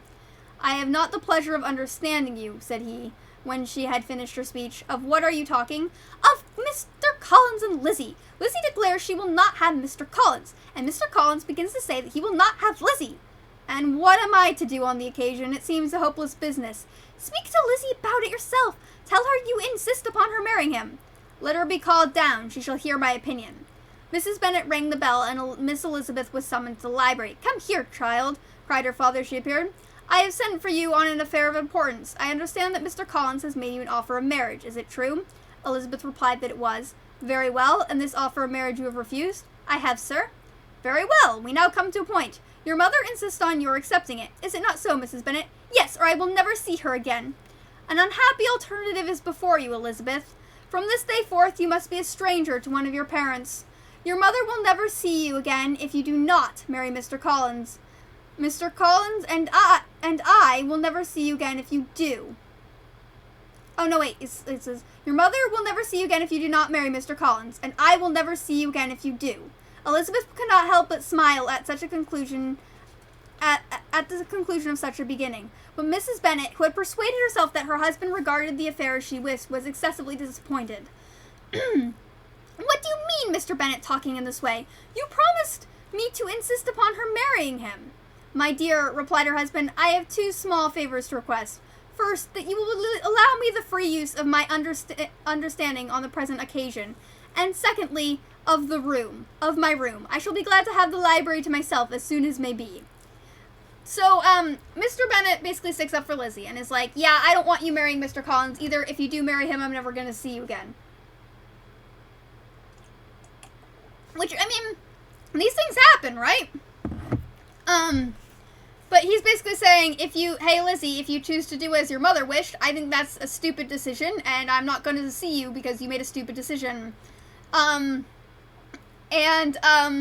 So Lizzie's thankful because her father takes her side, and her mother is not happy about the situation because she's like, no, that's not what I wanted. And Mr. Bennet just wants his library back, which I think we can all feel Mr. Bennet right now. Who doesn't like to have their library to themselves? He's just like, he is just so done with all the drama. He's like, I am done with this.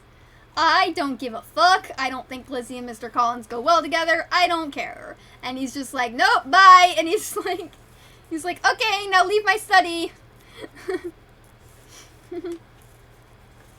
But it does show a lack in communication between the two Bennet parents, right? You think the marriage of their daughter would have been something they would have talked about? Like, that seems like if Mrs. Bennet was really trying to throw Lizzie at Mr. Collins, it seems like something she should have talked to her husband about, you know? That seems like a very, like, talkity thing. Communication, important. Here's the thing about relationships and marriage, right? Proposals shouldn't come as a surprise. It should already be kind of a talked upon topic. There should be an agreement between you and your partner that that is a thing that is going to happen. Essentially. And at this point in time, that wasn't always the case. However, it's generally a thing that should be talked about ahead of time.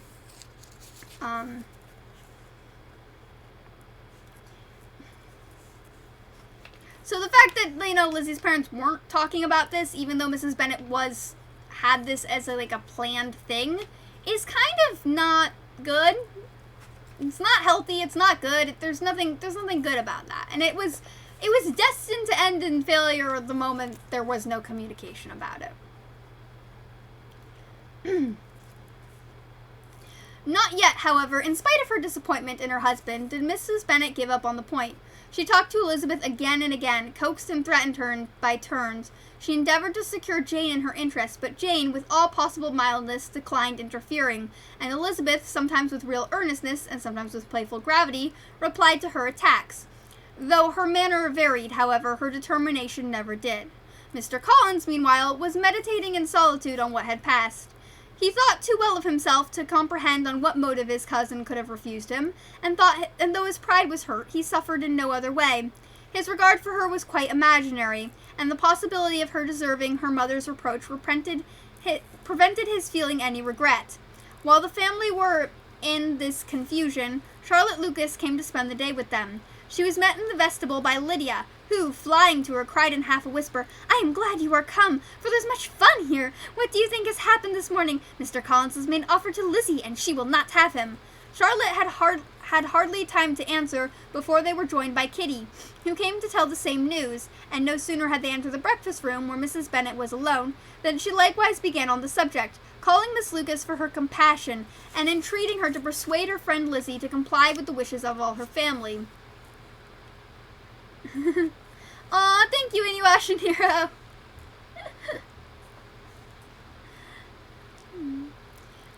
"Pray do, my dear Lucas," she added in a melancholy tone, "for nobody is on my side, nobody takes part with me, I am cruelly used, and nobody feels for my poor nerves." Charlotte's reply was spared by the entrance of Jane and Elizabeth.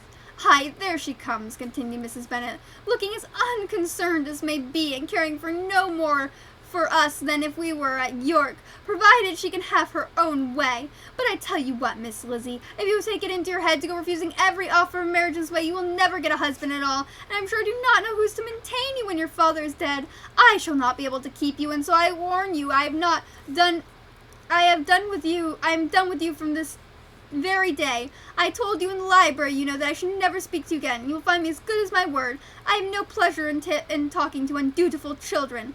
Not that I have much pleasure indeed in talking to anybody. People who suffer as I do from nervous complaints can have no great inclination for talking. Nobody can tell what I suffer, but it is always so. Those who do not complain are never pitied." Her daughters listened in silence to this effusion, sensible that any attempt to reason with or soothe her would only increase the irritation.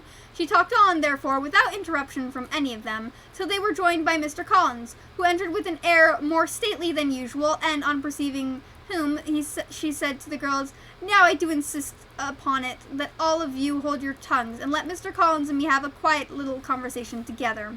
Elizabeth passed quietly out of the room. Jane and Kitty followed, but Lydia stood her ground, determined to hear all she could, and Charlotte, detained first by the civility of Mr. Collins, whose inquiries after herself and her family were very minute, and then by a little curiosity, satisfied herself with walking to the window and pretending not to hear. In a doleful voice, Mrs. Bennet thus began the projected conversation.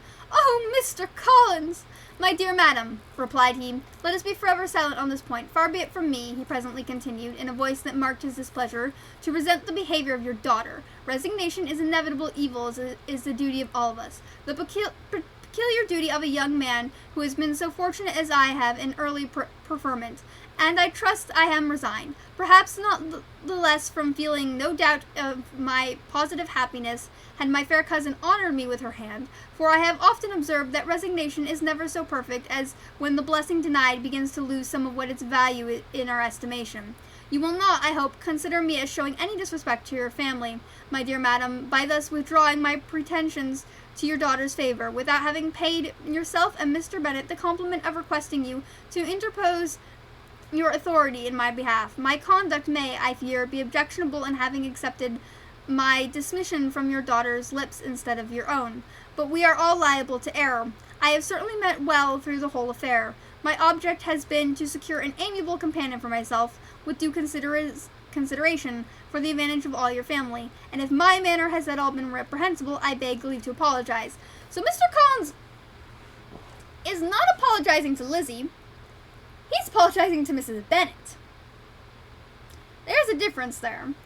And he's saying the only thing that he did wrong was to hear the rejection from Lizzie's, from what Lizzie said, instead of what Mrs. Bennet said. And what Mr. Bennet said. Mr. Collins is a piece of work.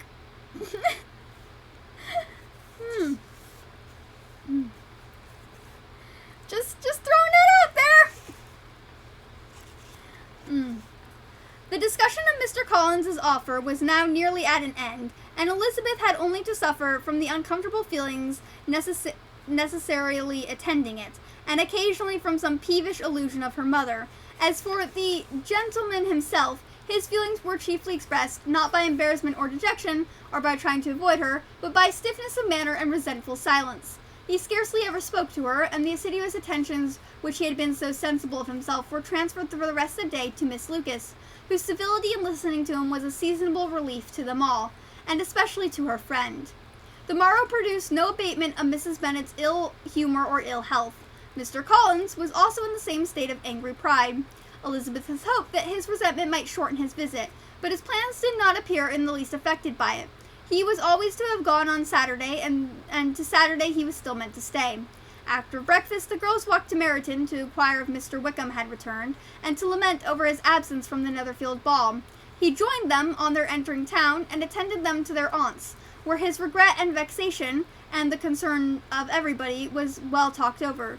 To Elizabeth, however, he voluntarily acknowledged that it was the necessity of his absence had been self-imposed.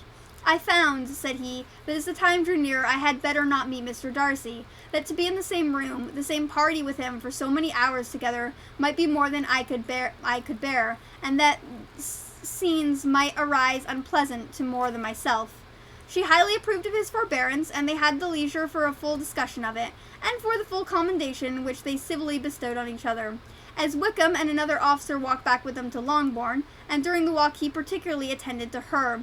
His accompanying them was a double advantage. She felt all the compliment it offered to herself, and was the most acceptable as an occasion of introducing him to her father and mother. Soon after their return, a letter was delivered to Miss Bennet. It came from Netherfield, and was opened immediately. The envelope contained a sheet of elegant, little hot-pressed paper, and was covered with a lady's fair flowing hand, and Elizabeth saw her sister's countenance change as she read it, and saw her dwelling intently on some particular passages. Jane recollected herself soon, and putting the letter away, tried to join in with her usual cheerfulness in the general conversation, but Elizabeth felt anxiety on the subject, which drew off her attention even from Wickham, and no sooner had he and his companion taken leave, than a glance from Jane invited her to follow her upstairs. When they had gained their own room, Jane, taking out her letter, said, "This is from Caroline Bingley. What it contains has surprised me a good deal. The whole party left Netherfield by this time, and they are on their way to town, and without any intention of coming back again. You shall hear what she says." She then read the first sentence aloud, which comprised the information of their having just resolved to follow their brother to go to town directly, and of their meaning to dine at that day in Grosvenor Street, where Mr. Hurst had a house. The next was these words: "I do not pretend to regret anything I shall leave in Hertfordshire, except your society, my dearest friend, but we will hope at some future period to enjoy many returns of that delightful intercourse we have known, and in the meantime may lessen the pain and the separation by very frequent and most unreserved correspondence. I depend on you for that." To these high-flown expressions Elizabeth listened with all the insensibility of distrust, and though the suddenness of their removal surprised her, she saw nothing in it really to lament. It was not to be supposed that their absence from Netherfield would prevent Mr. Bingley being there, and as to the loss of their society, she was persuaded that Jane must cease to regard it in the enjoyment of his. "It is unlucky," said she after a short pause, "that you should not be able to see your friends before they leave the country, but may we not hope that the period of future happiness to which Miss Bingley looks forward may arrive earlier than she is aware, and that the delightful intercourse you have known as friends will be renewed when yet greater satisfaction as sisters? Mr. Bingley will not be detained in London by then. Caroline decidedly says that none of the party will return to Hertfordshire this winter. I will read it to you. When my brother left us yesterday, he imagined that the business which took him to London might be concluded in 3 or 4 days. But as we are certain it cannot be so, and at the same time convinced that when Charles gets to town, he will be in no hurry to leave it again, we have determined on following him thither, that he may not be so obliged to spend his vacant hours in a comfortless hotel. Many of my acquaintance are already there for the winter. I wish I could hear that you, my dearest friend, had any intention of making one in the crowd, but of that I despair. I sincerely hope your Christmas in Hertfordshire may abound in the gaieties which that season generally brings, and that your beaux will be so numerous as to prevent your feeling the loss of the 3 of whom we shall deprive you. Is it evidenced by this," added Jane, "that he comes back no more this winter? It is only evident that that Miss Bingley does not mean he should." Why will you think it so? It must be his own doing. He is his own master. But you do not know all. I will read you the passage which particularly hurts me. I have no reserves from you. "Mr. Darcy is impatient to see his sister again, and to confess the truth, we are all scarcely less eager to meet her again. I really do not think Georgiana Darcy has her equal for beauty, elegance, and accomplishments, and the affection she inspires in Louisa and myself is heightened into something still more interesting, from the hope that we dare entertain her being hereafter our sister. I do not know whether I ever before mentioned to you my feelings on the subject, but I will not leave the country without confiding in them, and I trust that you will not esteem them unreasonable. My brother admires her greatly already. He will have frequent opportunity of now seeing her on the most intimate footing. Her relations all wish the connection as much as his own, and a sister's partiality is not misleading me. I think, when I call Charles most capable of engaging any woman's heart, with all these circumstances to favor any attachment, and nothing to prevent it. Am I wrong, my dearest Jane, in indulging the hope of an event which will likely secure the happiness of so many?" "What do you think of this sentence, my dear Lizzie?" said Jane as she finished it. "Is it not clear enough? Does it not expressly declare that Caroline neither accepts nor wishes me to be her sister, that if she is perfectly convinced of her brother's indifference, and that if she suspects the nature of my feelings for him, she means most kindly to put me on my guard? Can there be any other opinion on the subject?" "Yes, there can. Mine is totally different. Will you hear it?" "Most willingly." "You shall have it in a few words. Miss Bingley sees that her brother is in love with you, and she wants him to marry Miss Darcy. She follows him to town in the hopes of keeping him there, and she tries to persuade you that he does not care about you." Jane shook her head. "Indeed, Jane, you ought to believe me. No one who has ever seen you two together can doubt his affection. Miss Bingley, I am sure, cannot. She is not such a simpleton. Could she have seen half as much love in Mr. Darcy for herself, she would have ordered her wedding clothes. But the case is this: we are not rich or grand enough for them, and she is more anxious to get Miss Darcy for her brother, from the notion that when there is one intermarriage, she may have less trouble in achieving a second, in which there is certainly some ingenuity, and I dare say it would succeed if Miss de Bourgh were out of the way. But, my dearest Jane, you cannot seriously imagine that because Miss Bingley tells you her brother greatly admires Miss Darcy, he is in the smallest degree less sensible of your merit than when he took leave of you on Tuesday. or that it will be in her power to persuade him that instead of being in love with you, he is very much in love with her friend. If we thought alike of Miss Bingley, replied Jane, your representation of all this might make me quite easy, but I know that the foundation is unjust. Caroline is incapable of willfully deceiving anyone, and all that I can hope in this case is that she is deceived herself. That is right. You could not have started a more happy idea. Since you will not take comfort in mine, believe her to be deceived by all means. You have now done your duty by her, and must fret no longer. But, my dear sister, can I be happy, even supposing the best, in accepting a man whose sisters and friends are all wishing him to marry elsewhere? You must decide that for yourself, said Elizabeth, and if upon mature deliberation you find that the misery of disobliging his two sisters is more than equivalent to the happiness of being his wife, I advise you by all means refuse him. How can you talk so, said Jane, faintly smiling. You must know that, though I should be exceedingly grieved at their disapprobation, I would not hesitate. I did not think you would, and that being the case, I cannot consider your situation with much compassion. But if he returns no more this winter, my choice will never be required. 1,000 things may arise in 6 months. So, essentially, here's what's happening. Let me break down this very, very long topic of discussion. The cover of this book is turning my fingers red. Okay. Essentially, the Bingleys left Netherfield to go to London. Mr. Bingley left Netherfield to go to London. Mrs. Bingley and her sister and Darcy followed Mr. Bingley, and they're now staying in London, and they're not coming back for the winter. So Mr. Bingley still kind of owns the house, but he's not coming back into the town. He's not coming back into the country of Hertfordshire anytime soon. Or he's not, coming around this area anytime soon, essentially. And Mrs. Bingley's letter implies that Mr. Bingley has taken a fancy, or that she wishes Mr. Bingley to take a fancy to Darcy's younger sister, Georgiana, who we've heard of.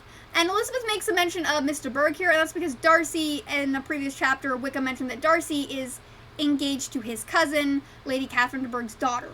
So, Caroline Bingley really wants to marry Darcy. And Jane has a good point here. Bingley is technically his own master. If Charles Bingley wants to come back into Hertfordshire, he could come back into Hertfordshire. But it kind of begs into question, is he really his own master, or are there other things pulling the strings? You know, behind every powerful man, there's a powerful other person behind the throne pulling the strings, choosing what he sees and what he doesn't see.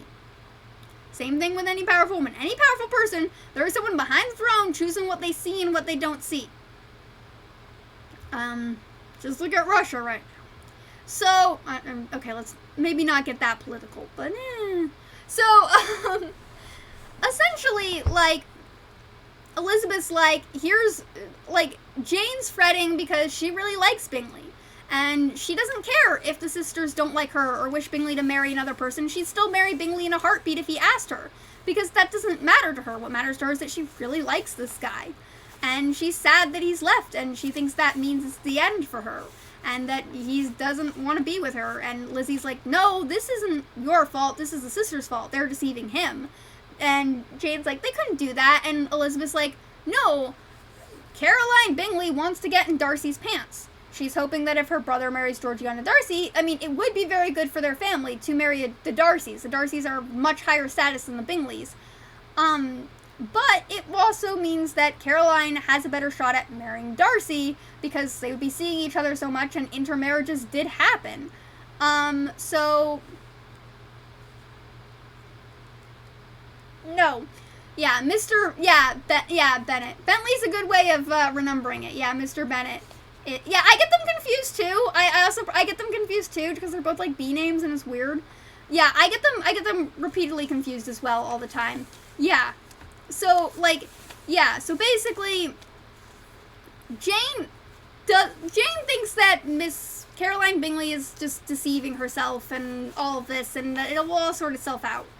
And Elizabeth doesn't think so. Elizabeth thinks there's some snakery afoot, and she's not happy about it, but she knows that Jane likes to try to make sense of the world in her own positive way, and she's going to give Jane that opportunity, as it doesn't really harm anything because they don't really have the real story here.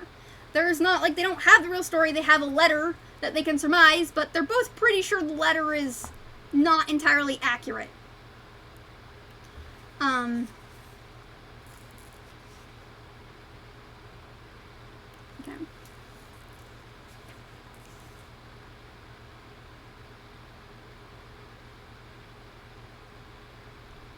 The idea of his returning no more treated with the utmost contempt. It appeared to her merely the suggestion of Caroline's interested wishes, and she could not for a moment suppose that those wishes, however openly or artfully spoken, could influence the young man so totally independent of everyone. She represented to her sister as forcibly as possible what she felt on the subject, and had soon the pleasure of seeing its happy effect. Jane's temper was not desponding, and she was gradually led to hope, though the defendants, this is not a word used commonly today, though the diffidence of affection sometimes overcame the hope, that Bingley would return to Netherfield and answer every wish of her heart. They agreed that Mrs. Bennet should only hear of the departure of the family, without being alarmed on the score of the gentleman's conduct.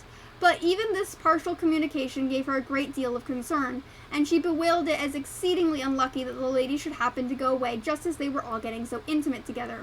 After lamenting it, however, at some length, she had the consolation of thinking that Mr. Bingley would soon be down and again and soon dining at Longbourn, and the conclusion of all was the comfortable declaration that though he had been invited only to a family dinner, she would take care to have two full courses. The Bennets were engaged to dine with the Lucases, and again, during the chief of the day, was Miss Lucas so kind as to listen to Mr. Colin. Elizabeth took the opportunity of thanking her. "It keeps him in good humor," said she, "and I am more obliged to you than I can express." Charlotte assured her friend of her satisfaction in being useful, and that it amply repaid her for the little sacrifice of her time. This was very amiable, but Charlotte's kindness extended farther than Elizabeth had any conception of. Its object was nothing else than to secure her away from any return of Mr. Collins's address, by engaging them towards herself. Such was Miss Lucas's scheme, and the appearances were so favourable that when they parted at night, she would have felt almost sure of its success if he had not been to leave Hertfordshire so very soon. But here she did injustice to the fire and independence of his character, for it led him to escape out of Longbourn House the next morning with admirable slyness, and hasten over to Lucas Lodge to throw himself at her feet.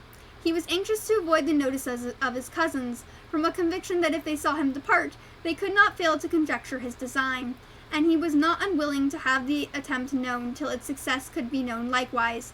For though feeling almost secure with reason, for Charlotte had been tolerably encouraging, he was comparatively diffident since the adventure of Wednesday.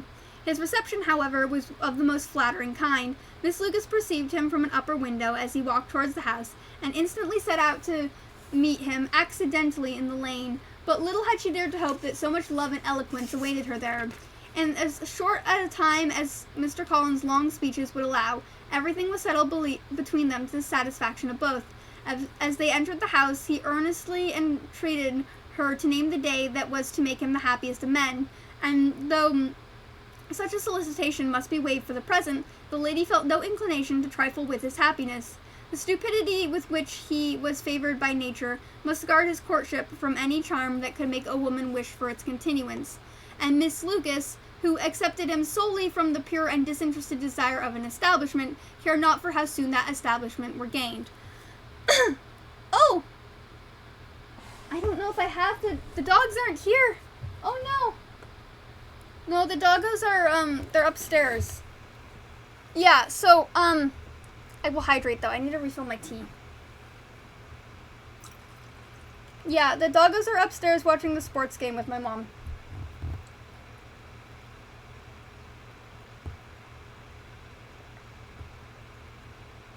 So, Charlotte pulls a fast one here.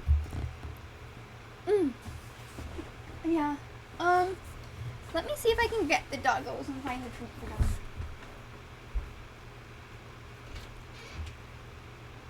Hey, Bear, do you want to come down?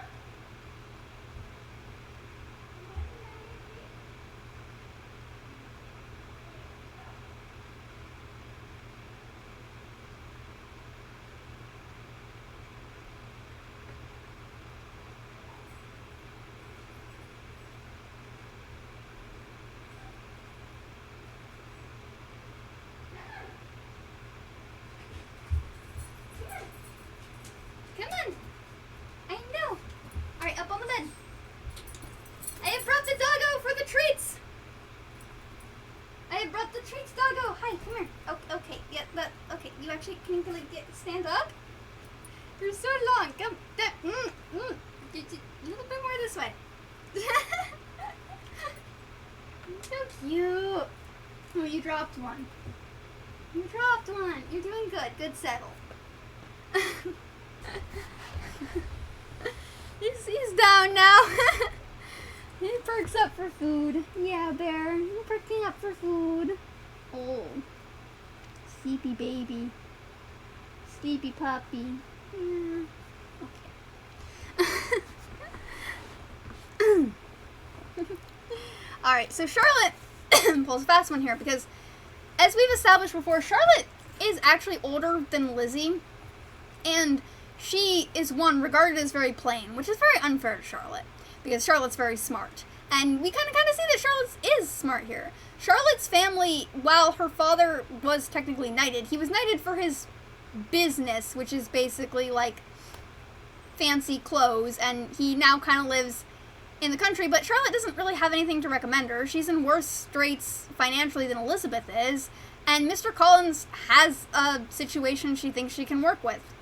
She's already established to Lizzie she doesn't really need love. She says happiness in marriage is merely a matter of chance, and she is older. She doesn't have a lot of potential suitors, and she saw an opportunity to get a spot of her own and to nail that down, and to just like she would get her own house that she could control, which was someone with parents like Charlotte Lucas. You know, her father's kind of overbearing and her mother's a lot too. Her mother's a lot like Mrs. Bennet, so she probably wants to be out of that house, and you know, it would be better for her. She's got a younger sister to worry about. Her brother's really, really young, so she has to she's the oldest, so she's got a lot of pressure to secure her, not just her own family's well-off, like her own family's fortune, but she's got to secure her younger sister's, like, proximity to better suitors. She's got to settle well so that her younger sister has a chance to settle better as well.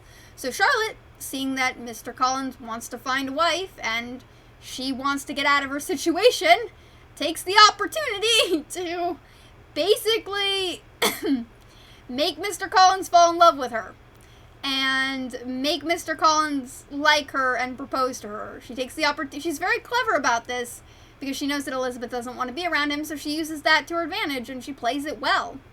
Hi, Bear. Oh, so sleepy. So Charlotte was going after Mr. Collins, and Mr. Collins saw that and he proposed to her. And it was very fast. It was all within a matter of days, because what Charlotte said to Lizzie a couple chapters ago, where she was like, you know, you should act fast, snatch a guy up, because happiness in marriage is purely a matter of chance. And Charlotte was basically saying, like, yeah, she knows she's not in a great situation, and she's just gonna, even though it's Mr. Collins and whatever, she's at least, you know, the connections that Catherine de Bourgh's family provides would be very good for her younger sister. There's a huge age gap between her and her youngest brother. So Charlotte's got a lot of work to do to make sure her family's stable until her brother comes of age. And that's a lot. Yeah.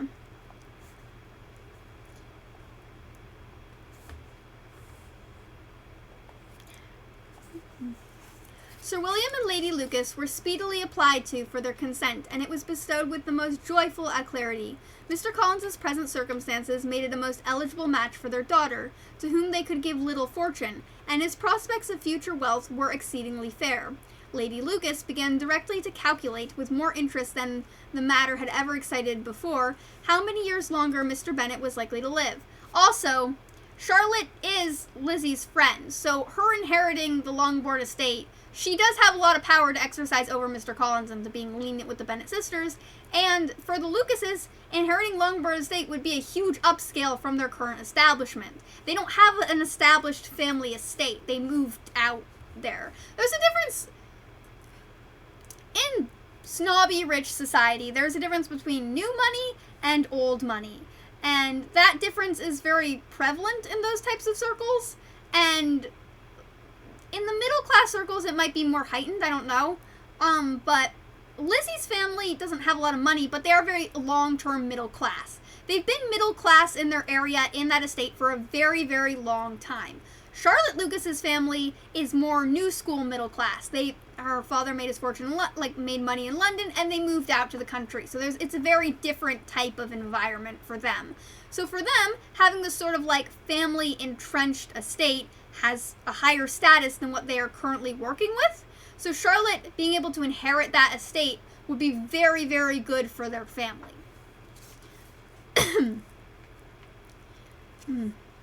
And Charlotte doesn't really care about a lot of things. She just cares that she would get to have an establishment of her own. That would be, that's a higher scale of her status. Because Charlotte hasn't had a lot of attention on her. She's never gotten proposed to. She's not the hot topic, Jane or Lizzie is the hot topic, not Charlotte Lucas. So Charlotte's just being like, I'm going to snatch up Mr. Collins while he's single and available, and I can, and he's hopeless. And she's just basically like, you know what? Yeah, this is an upscale from my situation. She's like, I'm not looking for love. I am looking for safety. Because at this point in time, Charlotte's she says she's about 27. And that's scary for her. By 30, she could be considered, basically a spinster, and that's not a good situation for her to be in. So she's trying to just move fast, so that she's not in a situation that's burdening her family, having to provide for her when they don't have a lot of financial aid to provide for her. Yeah.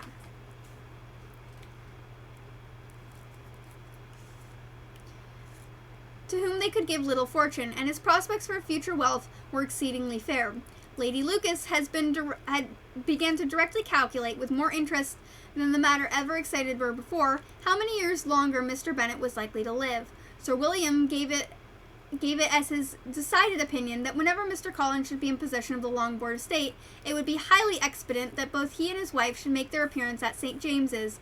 The whole family, in short, were properly overjoyed on the occasion. The younger girls formed hopes of coming out a year or two sooner than they might otherwise have done, and the boys were relieved from their apprehension of Charlotte's dying an old maid. Charlotte herself was tolerably composed. She gained her point, and had time to consider it.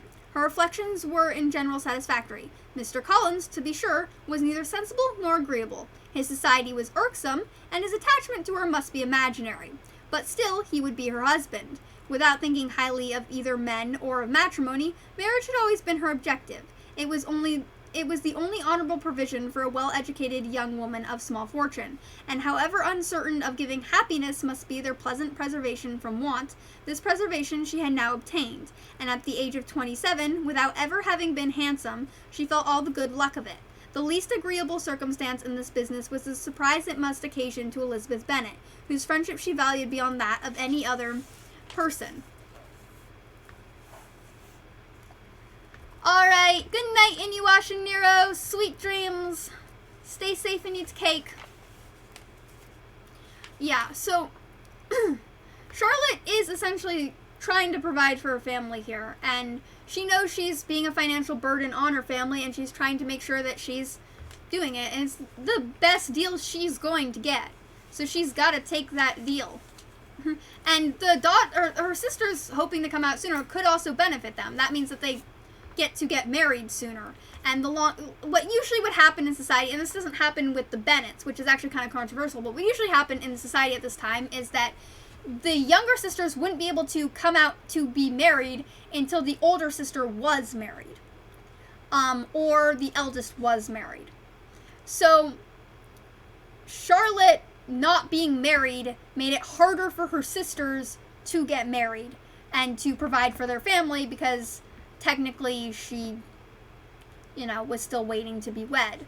So, some families, like the Bennets, forgo this, and they have all their daughters kind of come out as one, are eligible to be married. But some families stick to the tradition of it.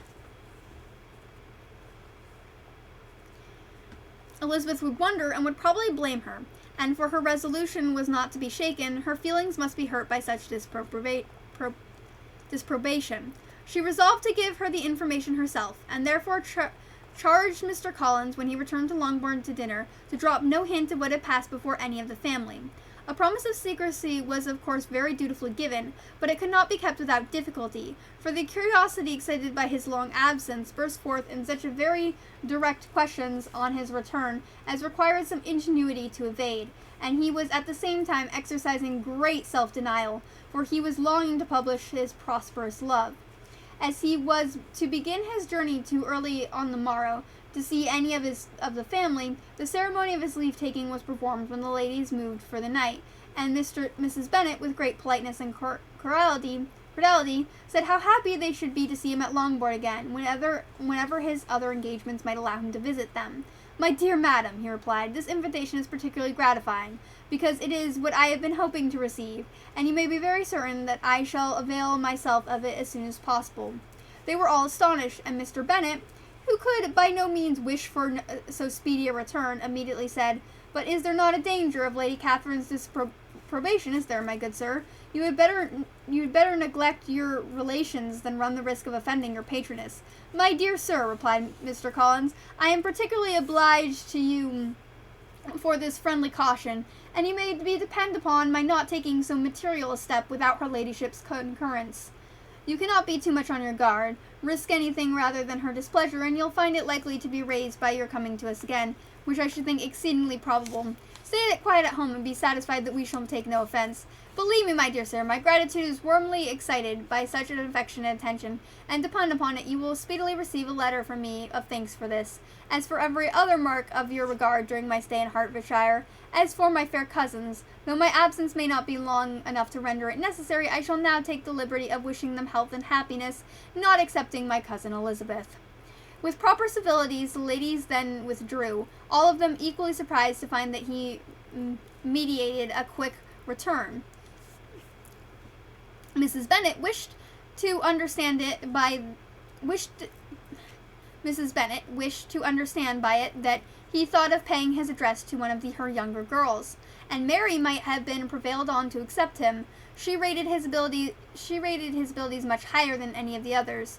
There was a solidity in his reflections which often struck her, and though by no means so clever as herself, she thought that if encouraged to read and improve himself by such an example as hers, he might become a very agreeable companion. But on the following morning every hope of this kind was done away. Miss Lucas called soon after breakfast, and in a private conference with Elizabeth related the event of the day before. The possibility of Mr. Collins fancying himself in love with her friend had once occurred to Elizabeth within the last day or two, but that Charlotte would encourage him seemed almost as far from possibility as she could encourage him herself, and her astonishment was consequently so great as to overcome at the first bounds of decorum, when she could not help but cry out, "Engaged to Mr. Collins! My dear Charlotte, impossible!"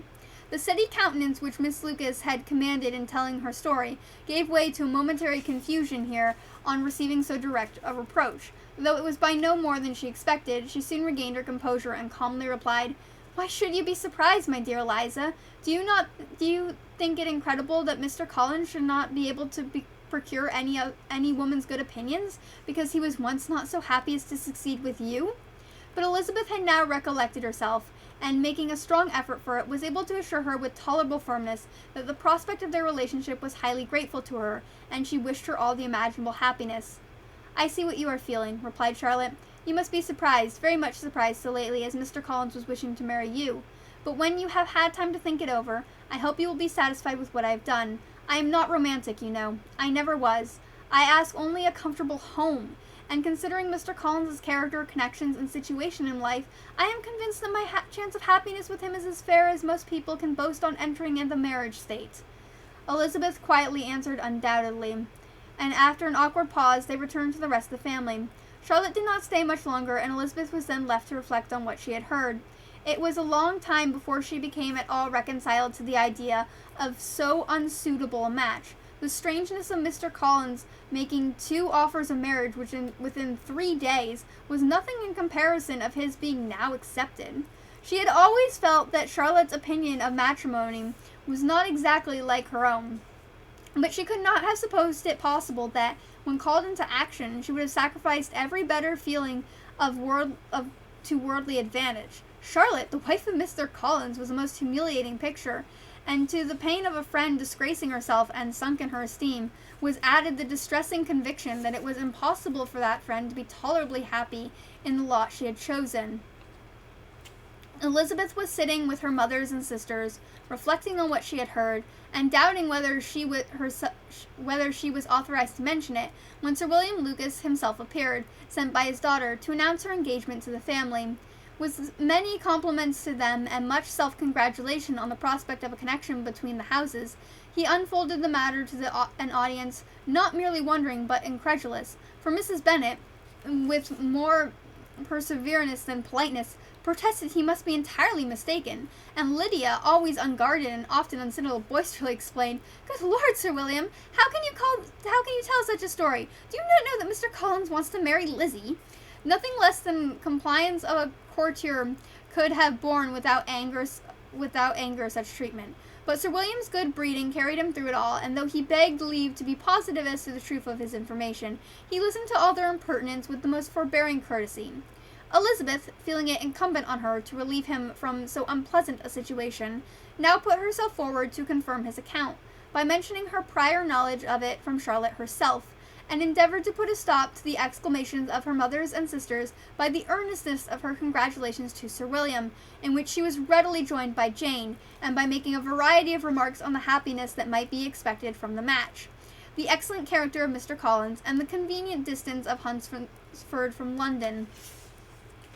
Mrs. Bennet was in fact too much overpowered to say a great deal while Sir William remained, but no sooner had he left them than her feelings found a rapid vent. In the first place, she persisted in disbelieving the whole of the matter.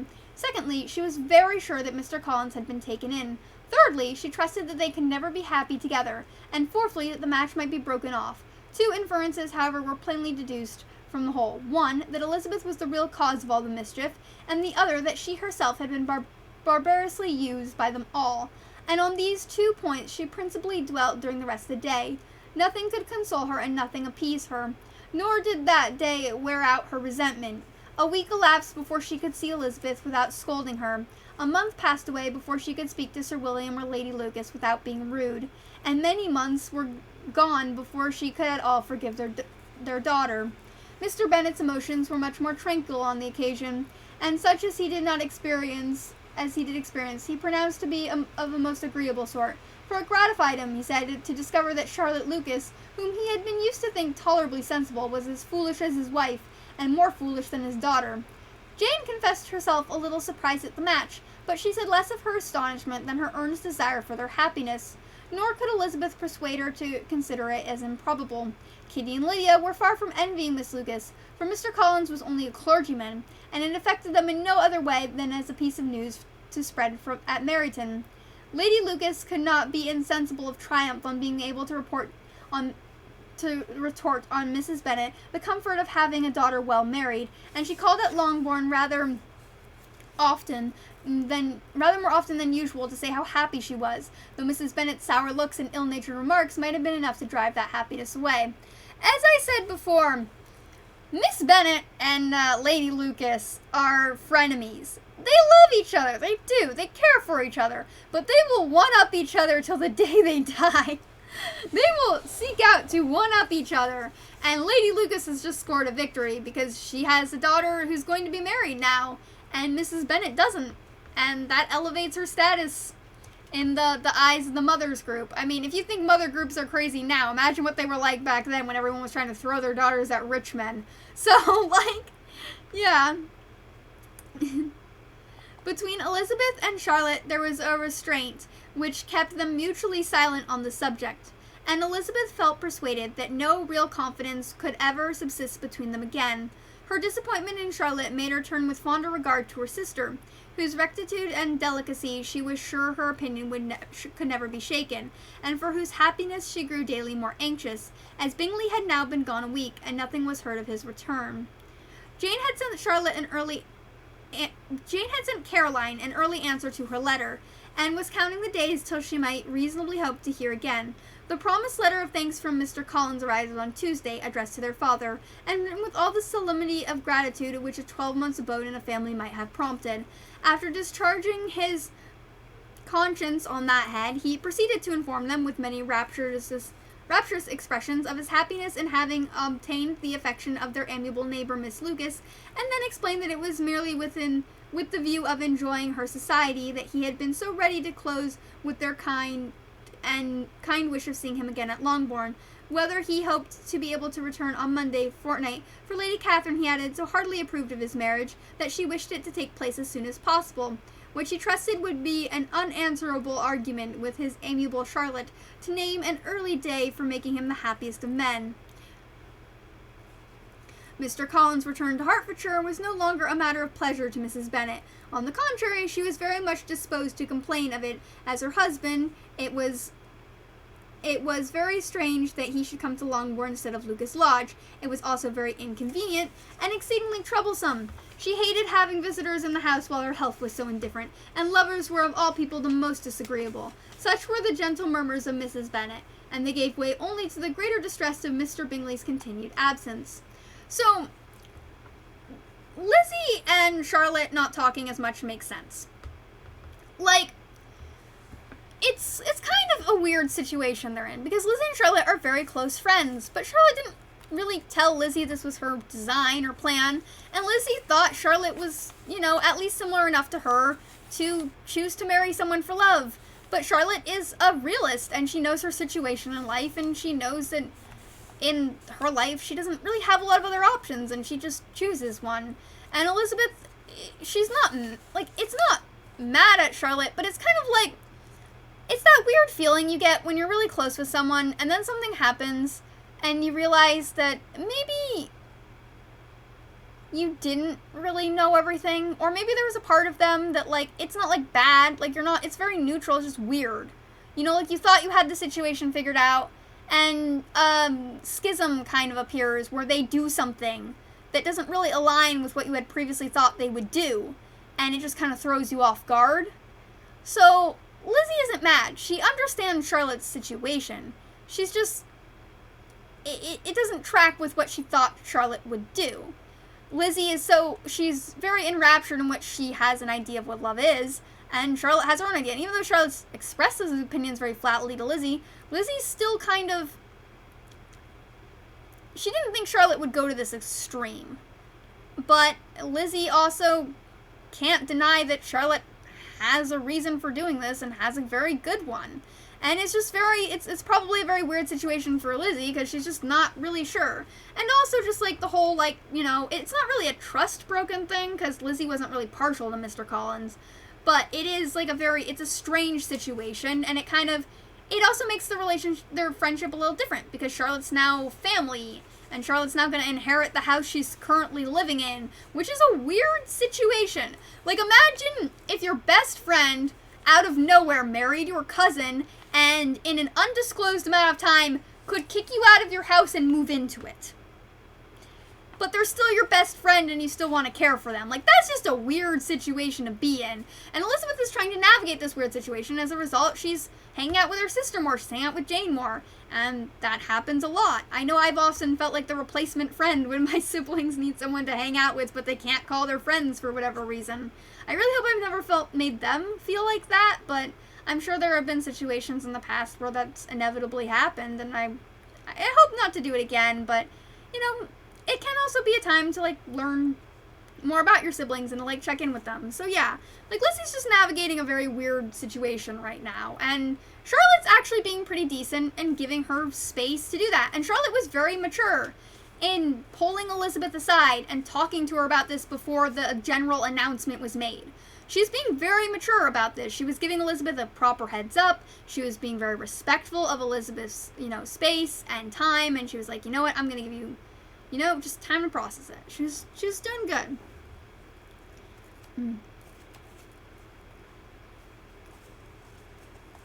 Neither Jane nor Elizabeth were comfortable on this subject. Day after day passed without bringing any other tidings from him than the report which shortly prevailed in Meryton of his coming no more to Netherfield the whole winter, a report which highly incensed Mrs. Bennet, and which she never failed to contradict as a most scandalous falsehood.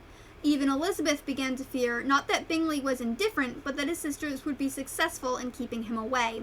Unwilling as she was to admit an idea so destructive of Jane's happiness and so dishonorable to the stability of her lover, she could not prevent its frequently reoccurring. The united efforts of his two unfeeling sisters and of his overpowering friend, assisted by the attractions of Miss Darcy and the amusements of London, might be too much, she feared, for the strength of his attachment. As for Jane, her anxiety under the suspense was, of course, more painful than Elizabeth's, but whatever she felt she was desirous of concealing, and between herself and Elizabeth, therefore, the subject was never alluded to. But as no such delicacy restrained her mother, an hour seldom passed in which she did not talk of Bingley, and express her impatience for his arrival, or even require Jane to confess that if he did not come back she should think herself very ill-used. It needed all Jane's steady mildness to bear these attacks with tolerable tranquillity. So, there's also probably Elizabeth has a point here. Mr. Bingley, while he may love Jane, he's in London with his sisters who don't want him to love Jane, and with Darcy, who also probably doesn't really want him to love Jane either. And London has a lot more to offer. There's a lot of stuff going on in London constantly, and Mr. Bingley can be easily distracted, and the strength of their attachment might not last. And Jane probably is not, like, now that news in the general town has spread that Mr. Bingley's not coming back, everybody's probably looking at Jane and giving her weird looks, and that's probably very uncomfortable to Jane. And with her having to go out in public and getting weird looks from everyone, and gossip from everyone about her situation with Mr. Bingley, and then having to come home and hear her mother, like, start lamenting about Mr. Bingley, Jane probably doesn't want to talk to Elizabeth about it because she just wants to have a conversation with someone that's not about Bingley. Like, she probably does not want to, she probably just wants a break from it all. And it seems like Elizabeth's kind of picking up on that and stepping back a little bit and just being like, okay, we'll talk about anything but Bingley. She's like, well, I'll give you a little bit of break from whatever, because it's kind of a stagnant stasis right now. There's not really any clear answers on what's going on with that, and there's nothing they can really do about it, so they just kind of have to sit there, and that's the worst part about it all, is just sitting there knowing there's not much you can do, and stagnation is a bitch, and it can feel even more anxiety inducing than if 1,000 things are happening at once.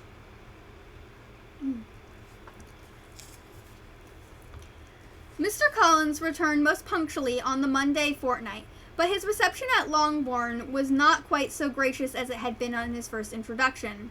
He was too happy, however, to need much attention, and luckily for the others, the business of love-making relieved them from a great deal of his company. The chief of every day was spent by him at Lucas Lodge, and he sometimes returned to Longbourn only in time to make an apology for his absence before the family went to bed. Mrs. Bennet was really in a most pitiable state.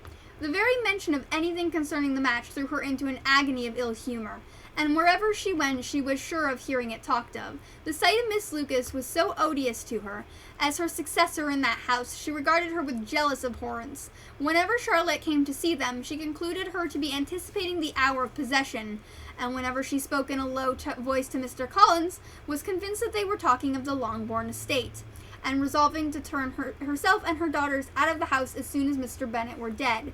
She complained bitterly of all this to her husband. "Indeed, Mr. Bennet," said she, "it is very hard to think that Charlotte Lucas should ever be mistress of his house, that I should be forced to make way for her, and to live in her, and live to see her take my place in it. My dear, do not give way to such gloomy thoughts. Let us hope for better things. Let us flatter ourselves that I may be the survivor." This was not very consoling to Mrs. Bennet, and therefore, instead of making any answer, she went on as before. "I cannot bear to think that they should have all this estate. If it were not for the entail, I should not mind it." "Well, should you not mind? I should not mind anything at all. Let us be thankful that you are preserved from a state of such insensibility." "I can never be thankful, Mr. Bennet, for anything about that entail. How anyone could have the conscience to entail an estate away from one's daughters, I cannot understand. And for all the sake of Mr. Collins, too. Why should he have it more than anybody else?" "I leave it to you yourself to be determined," said Mr. Bennet. So, essentially,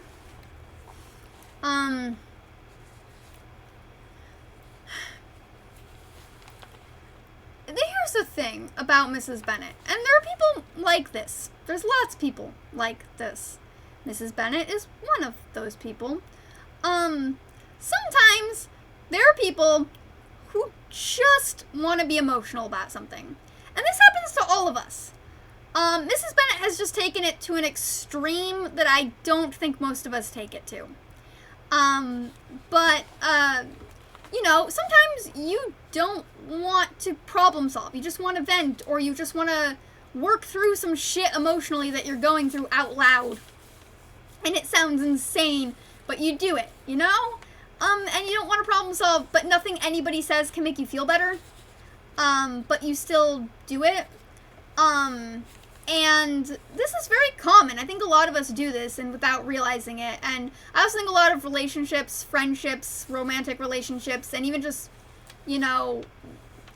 casual family acquaintance or family stuff, it falls apart because we're not always great at knowing when somebody's just venting or wants to shoot shit or is actually trying to problem solve.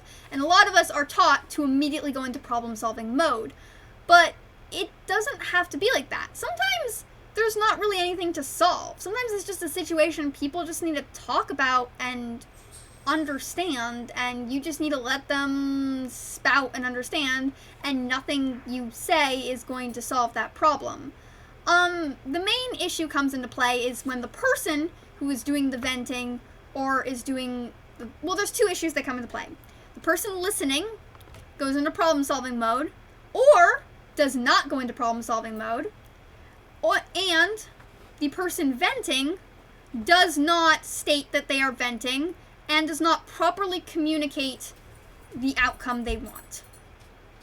So, if you are about to vent, but you don't tell the person you're with that you're about to vent, sometimes it's very hard for them to get a read. Because a lot of times venting or talking about pent-up emotions can come out of nowhere to the other person. They don't really see it coming sometimes.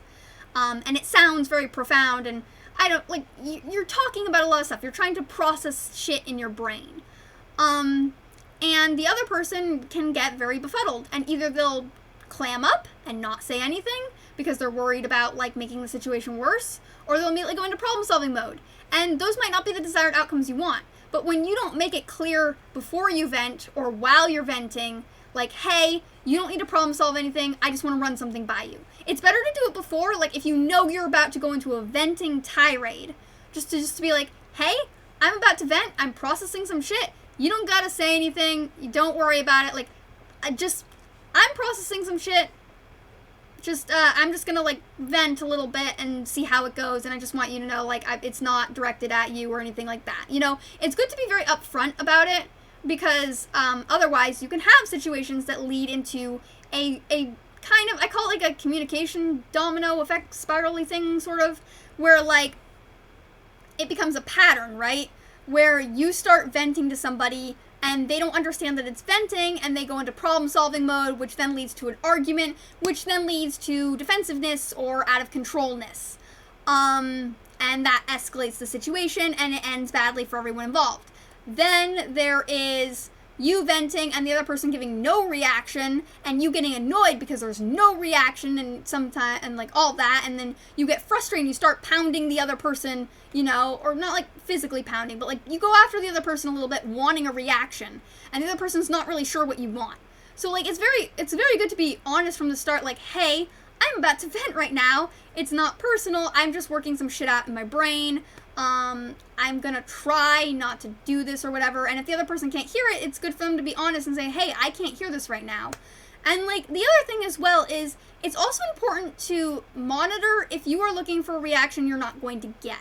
Because this kind of sucks to say, but part of the reason of dealing with mental health is not setting ourselves up for something that is going to make things progressively worse.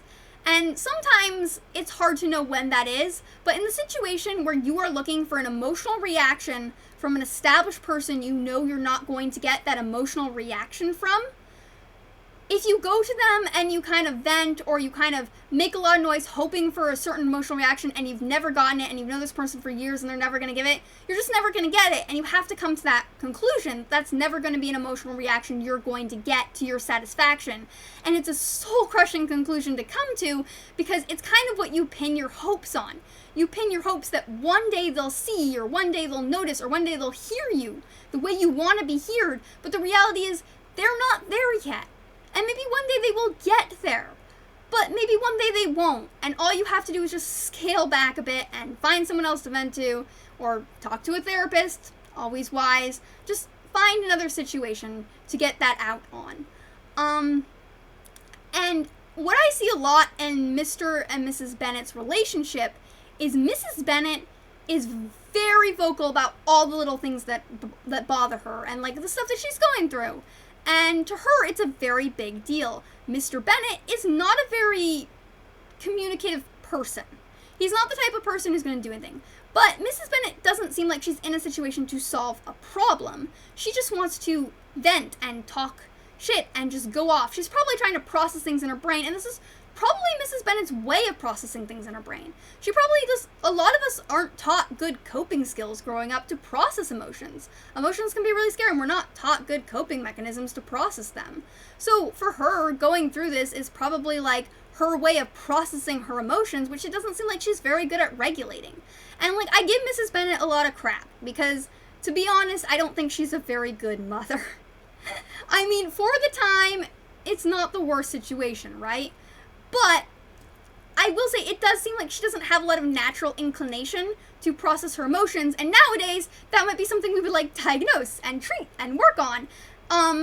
Although growing up in the mental health system, I acknowledge that it's still really shitty, and you don't really gain those skills when you're a kid either. Yeah, but nowadays there's more like stuff about this, but in this period of time, like, there wasn't. And Mr. Bennet is not a communicative person, and he probably has tried. They've been together for, a very long time. He's probably tried to do problem solving, and that hasn't worked. And he's tried to not do problem solving, and that hasn't worked. So he's just basically making noise right now. And he's just convinced it'll eventually blow over. He's hiding in his library and making noise and hoping it'll blow over. And that's not really a healthy dynamic to get into, but it can happen very, very easily when you have the situation where if venting's healthy. Talking about our emotions and processing our emotions and what's going on in our brain is healthy, but you need to be and having another person do that with you is healthy, but you need to be communicative about it, because otherwise the other person doesn't know. So it's very important when you're going to vent or you're going to shoot the shit or just talk about it to go to the other person like, hey, it's not personal, I need to vent, can I run some stuff by you, just kind of like feel it out. You don't have to problem solve, I'm not looking to problem solve, I'm just looking to get some stuff off my chest and process what is going on in my brain. And I usually say process things because I'm just like working things out in my brain. And that's essentially it. And it's like, if you can't do this today, like, I'll go talk to someone else or find someone else. I just came to you first because, like, first thing I care about, it's not directed at you. And the other thing, again, is to make sure you're not looking for a reaction you're not going to get. And it's a very, that's a hard one to judge, because there's always this small hope sometimes with certain relationships that you'll get the reaction you want. And it can be very, very hard to come to the conclusion that you just need to give the other person more time, and it may never happen. And it's a hard conclusion to come to, and it can be a very tough one to deal with, and it can be very depressing to deal with, but it does open you up to new avenues, and it is kind of a relief when you finally get there, because you can, it's not on me anymore. You just have to take the moment of, it's not on me anymore to seek that reaction. Mrs. Bennet, in this book, seeks a reaction from Mr. Bennet a lot of the time that he is not capable of giving. And maybe if they were in a more healthy dynamic, he would get to the point where he could be capable of giving that reaction. Or if they had, counseling or something, he would get to that point. But, it's, the Regency era. That's not happening. This is progressive for the Regency era, even. So, it's just, this is their dynamic talking to each other. And this probably affects their kids a lot. And it's, it probably affects some of their conflict resolution skills. And it might be one of the reasons why Jane doesn't really want to make a deciding factor against anyone. I mean, Jane's whole thing of, everyone has to not be wrong, or everyone has to have some good in them, is very much a symptom of emotional, it can be a symptom of emotional abuse. The book kind of plays it off like, oh, she's just positive and cheery and joyful, but it can actually be a symptom of emotional abuse because you don't want to find something wrong with the situation or with somebody because you're worried about it or you're worried about the situation. You can also have the other thing happen where you find something wrong with everything in the situation. But Jane seems to have been playing peacekeeper for most of her life. And the peacekeeper is kind of the one who tries to, like, make everyone get along with each other, make everything smooth down, calm everyone down, keep everyone contained and controlled, and nobody's wrong and nobody's right, and we're all fine. That's the peacekeeper's role. So you have to think that Jane is the eldest, right? And she sees her parents arguing all the time, and she sees her younger sisters arguing all the time, and she's expected to somehow manage all of that. And that's got to be very, very difficult. And it's probably part of the reason Jane doesn't speak out a lot. She's not as abrasive. She doesn't say how she feels very plainly all the time, and she tries to keep this positive outlook on society and the world and the people she interacts with because she's trying, one, she might just be trying to hold out hope, but also she's probably dealing with a lot of her own, repressed shit where she had to do that. She had to keep everyone under wraps and in peace. I mean, I'm second oldest. My sister Allie would be Jane in my family's lineup of Pride and Prejudice scenarios, because I also have 4 sisters. So, I'm second oldest.